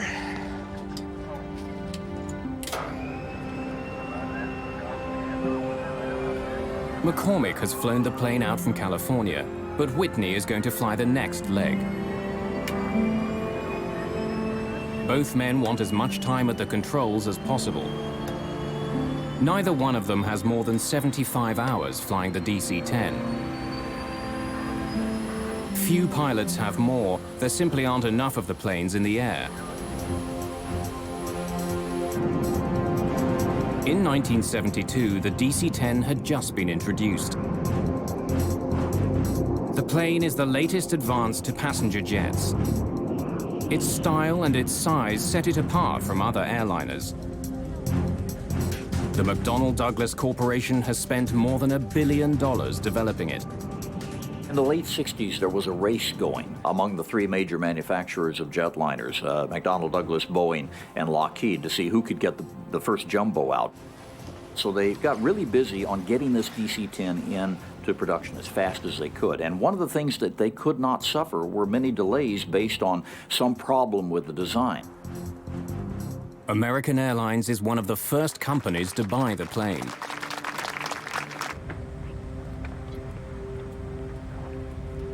Flight 96 is one of those planes. Just the 5th DC-10 ever built.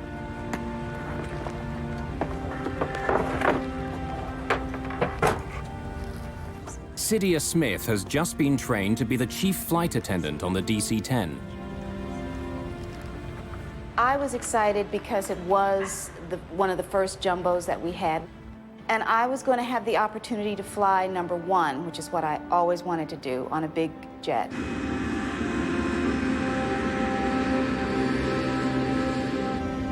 Okay, you got it?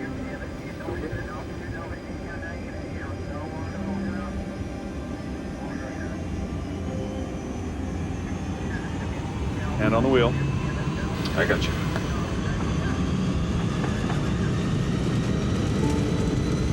V1, rotate.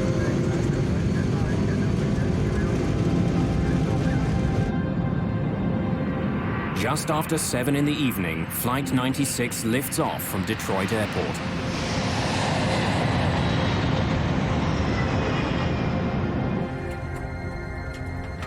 Just minutes after takeoff, the plane is rising easily through 3,500 meters over Windsor, Ontario, Canada.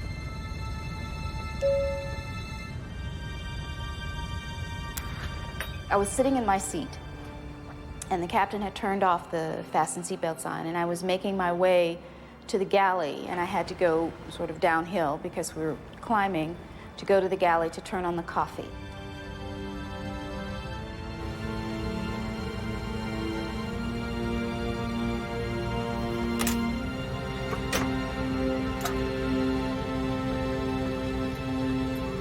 when I punched the coffee and I moved over to one side, that's when it happened.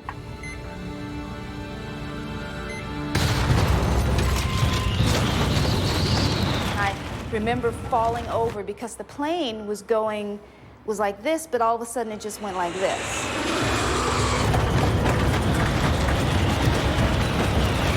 I saw ceiling compartments fall, and I saw things coming out of pockets and everything, and I thought to myself, oh boy. It felt like the last day of my life. We hit something! We lost an engine here! In the cockpit, the crew is fighting for control of their jet. The throttles which control the 3 engines have snapped to idle. The plane loses almost all its thrust. The huge jet begins slowing down. The plane immediately took a huge drop. And the next thing that happened was I was hit in the face with a piece of the plane. My husband was frantically trying to find a stewardess to give me something to put a pressure on my face to stop the bleeding. Let me have it! McCormick takes over control of the plane. He and Whitney wrestle the jet level. But Flight 96 has been badly damaged. Have we got hydraulics? No, I've got full rudder here. The rudder on the tail, which controls the direction of the jet, is jammed to the right. That's forcing the plane to swing dramatically in that direction. While McCormick fights to turn his damaged plane back to Detroit, Cydia Smith is shocked to see a gaping hole in the floor of the main passenger cabin. People were asking me, what to do, and I knew that I didn't know what to tell them. Smith has been able to account for all of her passengers. But flight attendant Sandra McConnell is missing. Sandra! Can you hear me? Sandra, where are you? And finally, I saw her come out of one of the bathrooms. McConnell has to cross the hole in the floor to move to safety.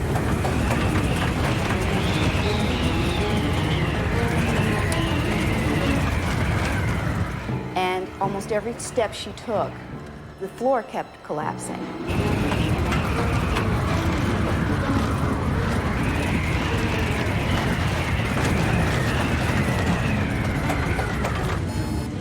The crew brings up power to the engines on the wings. But the third engine on the tail stubbornly refuses to respond. Center, this is American Airlines Flight 96. We got an emergency. American 96, roger. Type of emergency? We've got a jammed rudder. We need to get down and make an approach. Along with his engine and his rudder, McCormick is also having trouble controlling the elevators on the tail of the plane. They help him move the massive plane up and down. They're slow to respond, but he can move them. The situation isn't completely hopeless. I think it's going to fly! American 96, turn further right, heading 200. Without complete control of the elevators, and with a rudder that's frozen to the right, McCormick has to use his engines to turn the plane. By increasing the thrust on one side of the plane, he can change direction. But it won't be fast. I have no rudder control whatsoever. So our turns are going to have to be very slow and cautious. All of the passengers move as far away from the hole in the back as possible.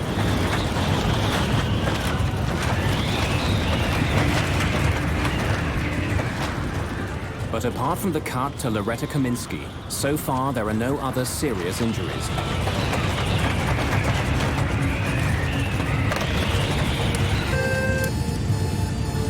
Captain, there's a hole in the back of the plane. A hole? Yes, sir. What do you want us to do? Get everyone ready for an emergency. emergency landing.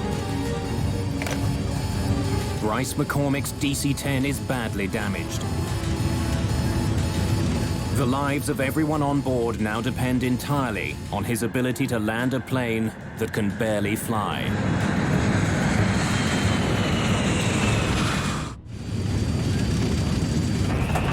With explosive suddenness, a short flight from Detroit to Buffalo has become the most challenging flight of Captain Bryce McCormick's career. He's down an engine, and he can't move his rudder.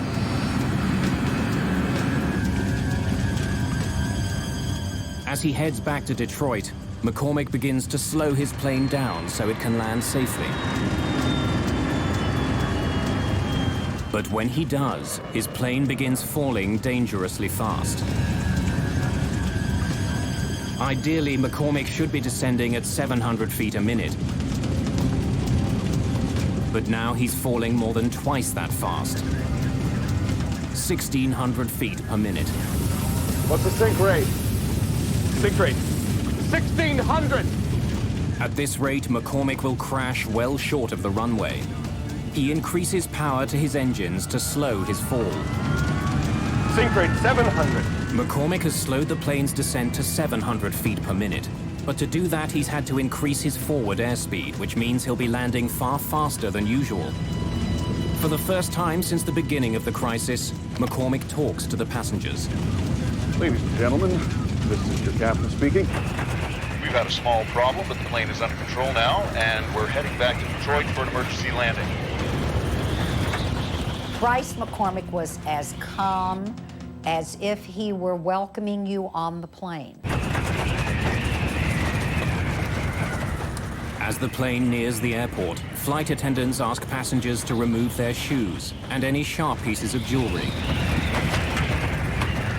They had to take off their shoes and glasses.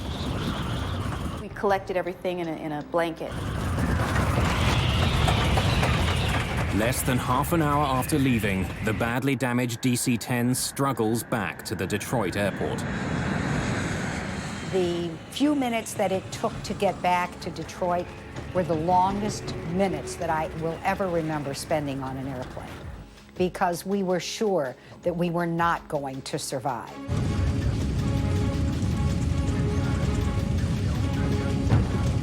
Captain Bryce McCormick now needs to give the jet even more power to push the nose up for landing.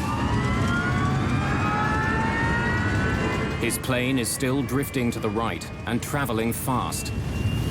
I have no rudder to straighten it out when it hits. The DC-10 with 67 people aboard roars toward the runway at almost 300 kilometers an hour.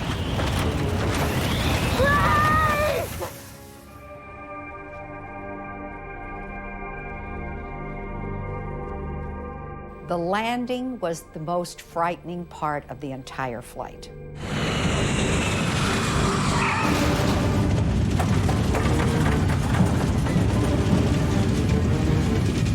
When the plane hits the ground, it begins veering hard to the right. Once the plane landed, it seemed like we just went on forever. I mean, it was just forever. One set of landing gear wheels runs off the runway and through the grass.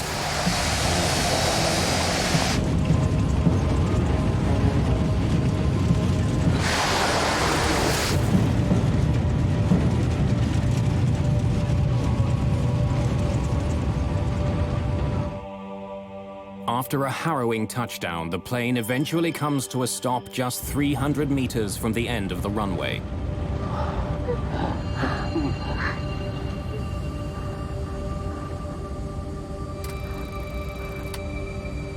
Okay. Engines off at your discretion. Shut him down. Every woman wanted to hug him, and he was just amazing, because it was just at that moment that we all realized that we were alive because of him, that he literally had saved our lives. you take a look at something like this and you say, well, there's good flying and there's bad flying, this is beyond good. This is superlative. This is using every instinct you have as an airman and all the capabilities you have to stay calm enough to get the situation assessed. With the plane on the ground, the crew has its first opportunity to inspect the damage. The captain and I walked back when everybody was off. We walked back to the back, and we just looked up and saw this hole. And it was just so weird. There's no indication that the jet hit something as the pilots first thought. What has caused such damage to the airliner? The hole was so enormous that if anyone had been sitting in the seats that were there, they would have been sucked out immediately. At that point, they still felt it might have been a bomb. But while the incident had happened with explosive suddenness, no indication of a bomb is found.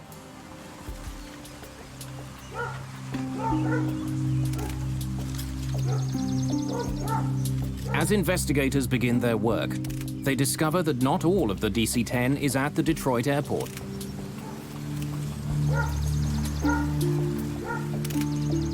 A coffin that the plane was carrying in its cargo hold is discovered 30 kilometers away from the Detroit airport, near Windsor, Ontario, Canada.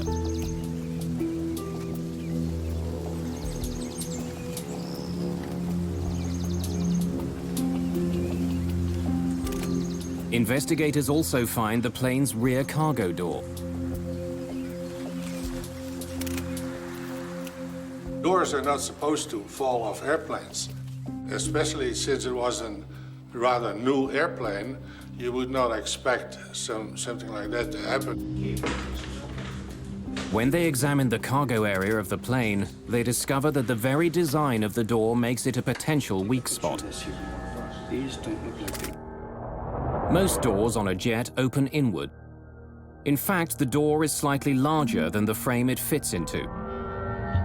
As the pressure builds inside a jet, this type of plug door is actually forced into the frame of the aircraft. The design makes the door extremely safe.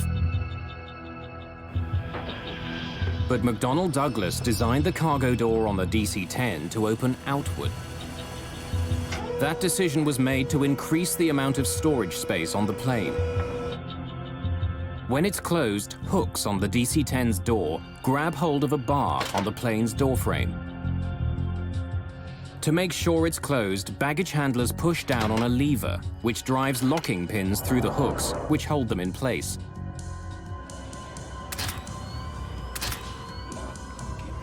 When investigators examine the cargo area of the plane, they don't find any structural damage around the door.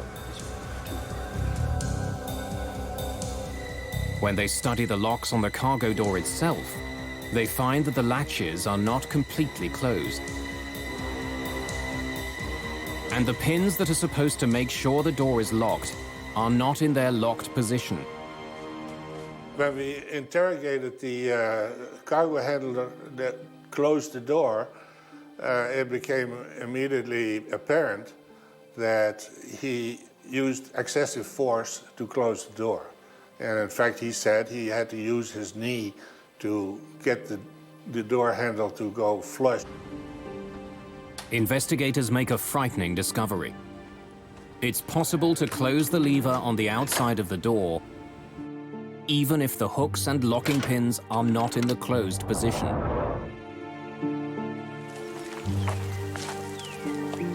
Paul Eddy is a journalist who investigated the history of the DC-10. What Windsor showed is that you could actually pull the handle in order to buckle the top fixture so that the handle went home properly, but the locking pins had not gone through the spools. Engage the lever. This means that baggage handlers can believe the door is closed when it's not. Not only can the outside lever be closed without the locks being fully engaged, there's no way for the crew of the plane to know. The faulty locking pins will still turn off the warning light, even though they aren't in their proper position. The door was a ticking time bomb. As passenger jets climb, the difference between the pressure inside the plane and the pressure outside the plane grows.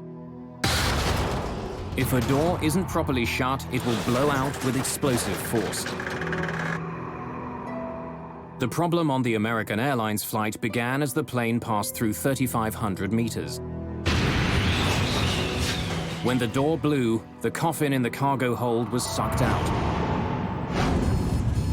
When the air pressure inside the plane was released, anything that wasn't firmly attached was pulled out of the airliner. It's a really startling thing if you're not expecting it. What you've got is a lot of air stuffed inside this pressure vessel that now wants to get out. And the bigger the airplane is, the more powerful the hurricane of air leaving the airplane is during that period of time. By itself, explosive decompression does not make a plane unflyable. So why had Captain McCormick experienced such difficulties controlling his jet? Investigators take a closer look at the back of the plane's cabin and learn that the very design of the DC-10 makes it vulnerable. When the cargo door blew off, there was so much pressure on the floor of the cabin that it collapsed into the cargo compartment below. When it did, the floor ripped into some of the plane's critical control systems. When it collapsed the floor, it took the cables that controlled number 2 engine, and it took most of the cables, or impeded most of the cables that had to do with the flight controls in the back. I think it's going to fly! It left McCormick just enough control to keep his plane level.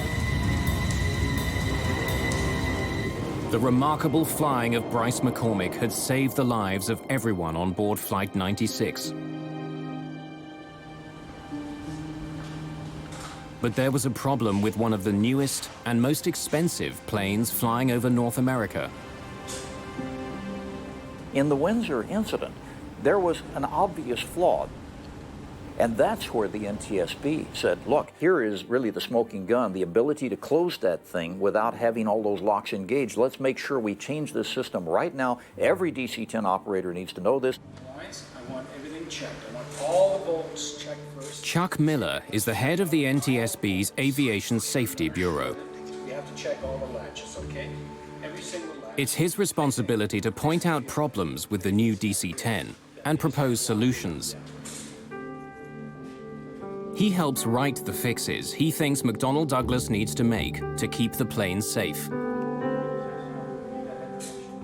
He was a very, very professional man, and he had his investigators had enormous respect for him. Chuck didn't sit back in the office. Chuck was always on the scene. For Chuck Miller, fixing the DC-10 is a matter of professional pride. For McDonnell Douglas, the near accident over Windsor has enormous implications. Their billion-dollar gamble came close to tumbling from the sky.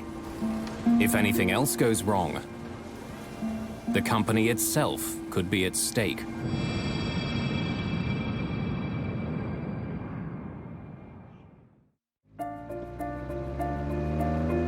March the 3rd, 1974. A perfect spring-like day in Paris. It's been almost 2 years since a DC-10 came close to crashing near Windsor, Ontario. Now more than 50 of the new planes are flying around the world. One of them, Plane 29, is owned by Turkish Airlines. Normally, the last leg of this trip from Turkey to England wouldn't be very crowded. But today, the DC-10 is filling up fast. People are squeezing into seats throughout the plane. A strike at a British airline has passengers scrambling for any flight back to London. Wendy Wheel is one of many last-minute additions to the flight. A model, she's returning home after a shoot in Spain. We'd been married for 18 months, and we were about to start a family. I believe the secret of her success for modeling was not just that she was a very attractive girl and good model material, but she was generally liked by all the photographers because she had such a pleasing, lovely, light personality. With all the new passengers boarding, the flight is a little behind schedule. And it's not only the crew who are waiting.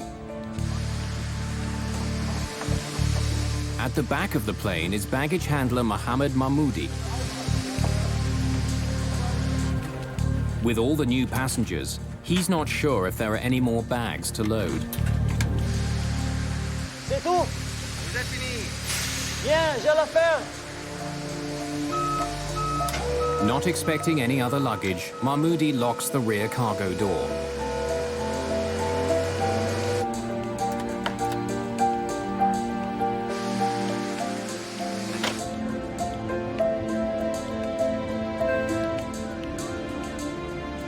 The DC-10 is set to go.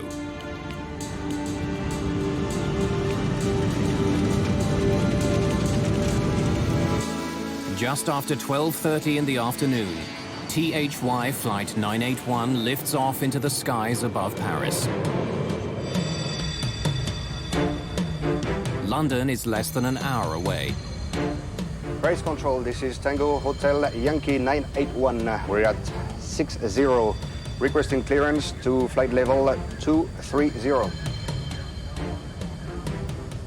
Tango Hotel Yankee 981, you are cleared to flight level 230. 981, roger.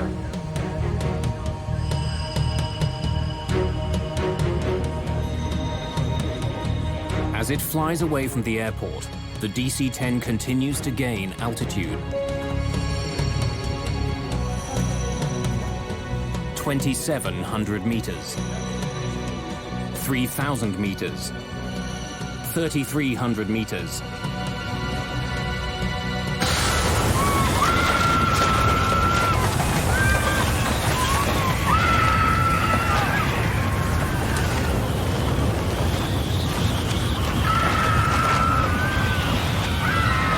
The huge jet shudders and banks to the left.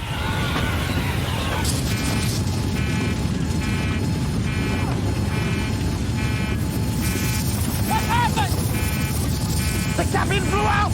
Are you sure? Just 16 seconds after the start of the crisis, the crew struggles to save their crippled jet. The nose is pitching down, the plane picking up speed.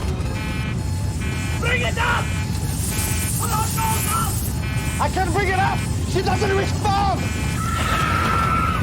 Passengers at the back of the plane witness a horrifying scene. 2 rows of seats have simply disappeared. Through a huge hole in the floor, passengers can see the sky over France. 7,000 feet! Hydraulics! We've lost it! The crew discovers that they have no hydraulic power with which to control the plane. Without it, they can't move their rudder or elevators. Even without its most basic controls, the plane begins to level out. But it's fallen too far. Looks like we're going to hit the ground! Speed! The DC-10 is traveling almost 800 kilometers an hour.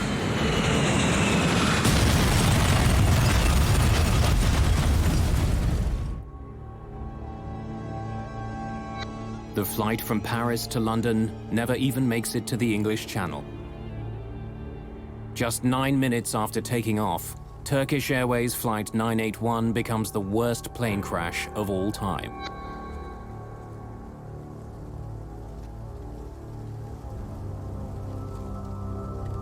In London, the flight is listed as delayed. The news of the crash comes out slowly. I went to the ticket office kiosk and I asked what has happened to the flight, and instantly the look on the gentleman's face behind the counter told me something was wrong, instantly. There's barely anything left here that's recognizable as being a part of an aircraft. I looked on the television and I just thought, well, I just hope she's dead. because I just saw the carnage of the forest in Senlis, and it was like looking at a First World War trench movie. Flight 981, carrying 346 passengers, virtually disintegrates on impact.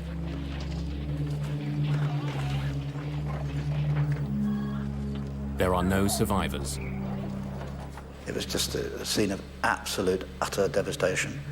And the litter of personal possessions, electric wires, bits of metal, bits of bodies, just strewn everywhere. I mean, you couldn't walk anywhere without the danger you were going to stand on a part of a human being.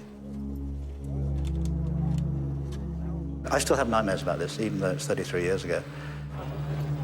Investigators for the French Accident Investigation Bureau are quickly on the scene. My first job was to evaluate the scope of the wreckage and to begin the first investigation on the spot. At first, I was unable to know what has happened. I was just seeing that a terrible crash has occurred and that it will be a very hard work for the investigators. Despite the enormous force of the crash, the black boxes, made of 3 layers of hardened steel and insulation, survive. Their contents could provide valuable clues about the crash. Most of the speculation was that it must have been a bomb, because, you know, you've got a almost brand new, very powerful aeroplane flying in clear blue sky, and it gets to 12,000 feet and falls out of it. Investigators are called to a field 15 kilometers from the crash site. They find a piece of fuselage and 2 rows of seats from the DC-10. Somehow, they fell free of the airliner before the rest of the plane smashed into the forest. When investigators arrive, the bodies of the passengers who were in the seats have already been removed. When relatives of those who died in the crash arrive in France, they're directed to a small church in the town of Senlis. One of the saddest sights I've ever seen is in this church. They laid out on tables everything they'd found, you know, clothing, possessions, teddy bears, rings, watches. And then relatives who wanted to were allowed to come and walk around these trestle tables with all this stuff like that.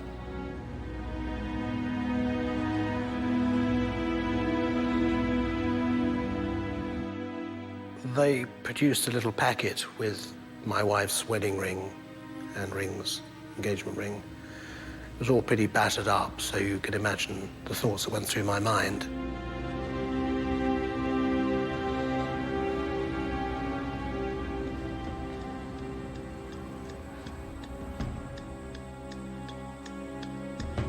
Since the accident involves an American plane, the NTSB's Chuck Miller joins the investigation. For the second time in 2 years, he's dealing with a problem with the DC-10.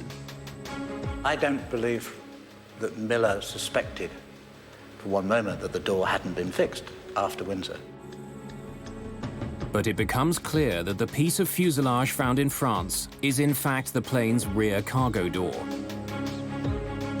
It seems like a repeat of the Windsor accident.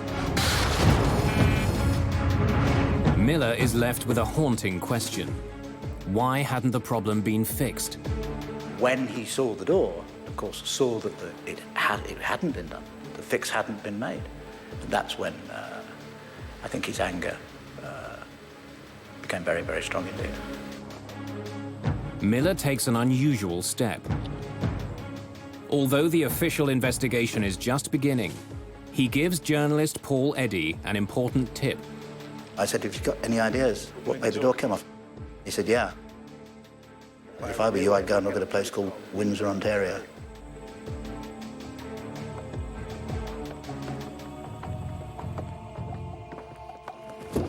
Hello. I'm Chuck Miller. Miller shares his suspicions with the French investigators. Could you please pass these around?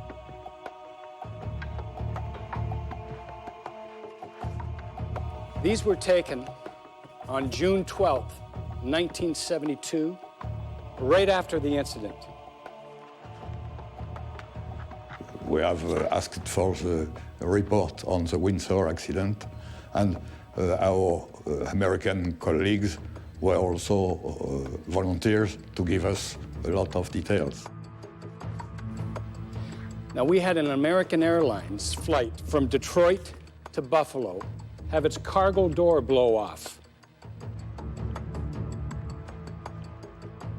And he has been very frank and had explained what he was thinking of the Windsor accident. After all the work done during the American Airlines investigation, had something been overlooked? Was there another problem with McDonnell Douglas's enormous plane?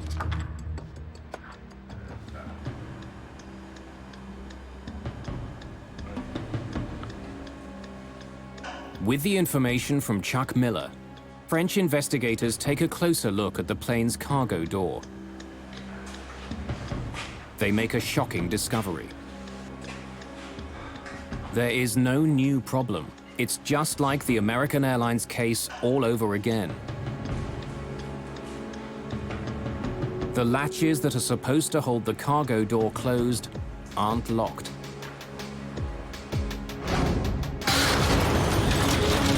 And since 2 rows of seats were sucked out of the DC-10 over Paris, it's clear that the floor on the plane collapsed, just as it had in Windsor.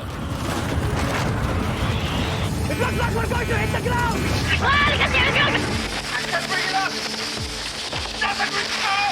In fact, when investigators listen to the cockpit voice recorder, they find that the Turkish flight crew had even less control of their plane than the crew of American Airlines Flight 96. We need to get down and make an approach. I think it's going to fly! Over Windsor, Bryce McCormick was able to recover his plane and land it. But in Paris, all the hydraulic systems were destroyed. We've lost it! The hydraulic fluid helps crews move the rudder and elevators on the tail. Not being able to control them meant the crew couldn't keep their plane in the sky. The basic problem was the Paris flight was much heavier in terms of the number of people on board. The floor, when it collapsed with such a tremendous amount of pressure that it literally severed all the cables and control to the back. They had no hope after that point. Do you and each of you solemnly swear that the testimony you're about Shortly after the crash of Turkish Airlines Flight 981, Chuck Miller is back in the United States. Our first witness this morning is Mr. C.O. Miller, Director of the Bureau of Aviation Safety of the NTSB. This time, he's facing questions from American senators. A potentially catastrophic design defect. A special hearing begins to find out how a problem that was identified in 1972 could bring another plane down 2 years later. Of course, our understanding up to this time, they all had been. What you've got to now discover is why wasn't that door fixed? Why would a major, venerable, mighty American corporation deliberately do something like this? Less than a month after the near crash over Windsor, the NTSB had made 2 very specific recommendations. Miller and his investigators recommended that a change be made to the locking mechanism. Engage the lever. They wanted to make sure that it was physically impossible for baggage handlers to close the lever without the locking pins being in place. They also suggested that vents be put into the floors of all DC-10s. This would rapidly allow the pressurized cabin air to equalize without collapsing the floor. But in the 2 years since the accident, neither one of these recommendations was implemented. There is a fundamental problem at the heart of aviation safety, and that has been in the United States for a very long time, and that is that it's the job of the NTSB to discover what's happened and to come up with recommendations as to how to prevent it happening again, but it has absolutely no authority to implement them. The NTSB does not have regulatory authority. They have to turn to the FAA, as they did, and say, we want these things done. And that's where the system went wrong. If the FAA, the Federal Aviation Administration, issues an airworthiness directive, planes are pulled out of service until the proper fix is made. But as serious as the problems on the DC-10 were, no airworthiness directive was ever issued. A so-called gentleman's agreement between the head of the FAA and the head of McDonnell Douglas stopped it from happening. The gentleman's agreement is the root cause of Paris. There is no question that if an airworthiness directive had been issued, as it should have been after Windsor, Paris would not have happened. It was an entirely avoidable accident. McDonnell Douglas assured the FAA that it would fix the problem voluntarily. An airworthiness directive would cast a shadow on the still fledgling DC-10. The last thing in the world you want is for the public or any of the airlines who are going to be operating these airplanes to think, oh, maybe there's some flaws in this bird. And so an airworthiness directive, especially one that requires you to go back and re-engineer something, is a really horrific thought for a manufacturer. McDonnell Douglas did make changes to the way the cargo door was built. A peephole was cut in the bottom of the door so baggage handlers could see if the locking pins had engaged. Several warning signs were also attached to the plane's door. The company also made other changes to the DC-10. These included increasing the length of the locking pins and attaching a plate to the inside of the door. This plate would make it physically impossible to push down the lever if the door wasn't properly locked. But each of the proposed fixes had its own problem. Many baggage handlers didn't know what the small window in the door was for. And the baggage handler in Paris read and spoke 3 languages, but not English, the only language in which the warning signs were written. The support plate that was supposed to be installed in the door was never attached to the jet that crashed in Paris. Papers confirming the completion of the work are also uncovered. But no matter what the paper trail says, the fix was never made. Again, the problem is you don't have an independent FAA inspector coming along to look and see it and then put his stamp on it because it wasn't an airworthiness directive. In the years following the Turkish Airlines crash, an enormous flurry of lawsuits are filed in California. The tragic story of the DC-10 has one more surprise in store.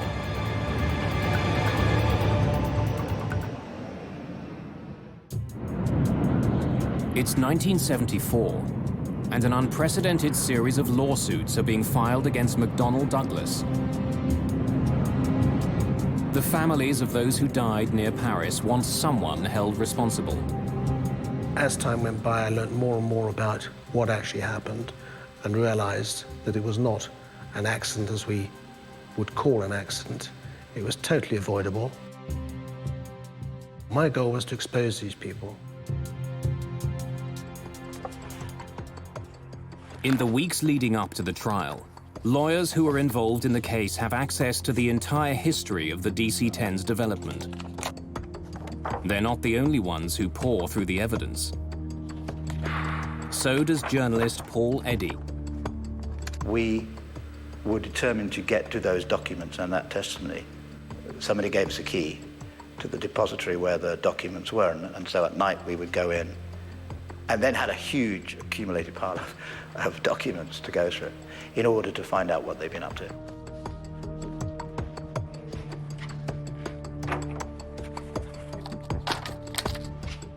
Reading through the immense pile of paper, Eddy makes an incredible discovery. A memo written by Don Applegate, the Director of Product Engineering for Convair, the company who'd built the cargo door for McDonnell Douglas.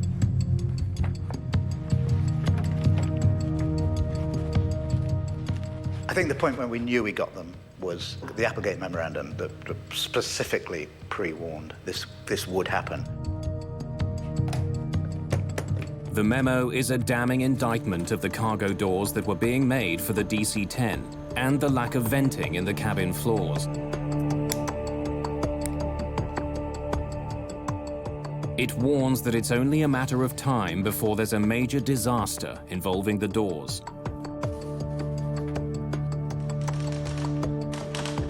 The airplane demonstrated an inherent susceptibility to catastrophic failure when exposed to explosive decompression of the cargo compartment. The memo, written just weeks after the near disaster in Windsor, recommends that immediate changes be made to the DC-10 cargo door. You know you've got them. You know you've got them because you know they knew. During the court case, another chilling find is made. Not only did McDonnell Douglas know about the problem after Windsor, they knew during the development of the DC-10. 4 years before the Paris crash, 2 years before Windsor, the cargo door failed during a pressure test. The company knew there was a problem, but the fundamental design of the door stayed the same. I could not believe a large corporation, McDonnell Douglas at the time, could do such a thing, could risk our lives, ordinary people's lives, for the sake of money. Well, in aviation, it's called tombstone technology. In other words, we always have the balance of money. And unfortunately, over the years, it has been true more times than not that we have had to wait until we had enough people die in an accident to say, you know, we really are going to have to spend the money over here. The Applegate memo and other information that comes out during the court case leads to one of the biggest settlements in the history of aviation. McDonnell Douglas paid over $80 million in damages. After the Paris crash, foolproof changes were finally made to the DC-10 cargo door. And this time, nothing was left to chance. The FAA issued an airworthiness directive that ensured the doors would never again open in midair. And it worked. After Paris, there wasn't another serious incident involving the cargo doors on a DC-10. But the plane's history and an intensely competitive industry did have an impact. McDonnell Douglas sold far fewer commercial DC-10s than it had once hoped for. Most of the pilots that I know who have flown the DC-10 over the years really love the old bird. She's probably a little more clunky than the 747 in terms of her heaviness of flight controls, but it's still a lovely bird to fly. That's fine, but you can't disassociate either the airplane or the company from the awful reputation that the crash left.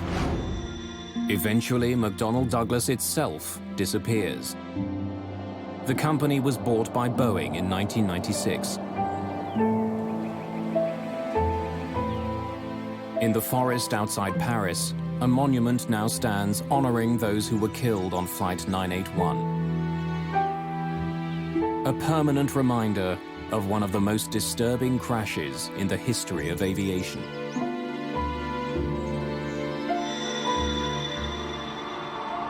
You never forget. And I've gone on to lead my life for 30-odd years, but I've never forgotten. People to this day think it was an accident, and it wasn't.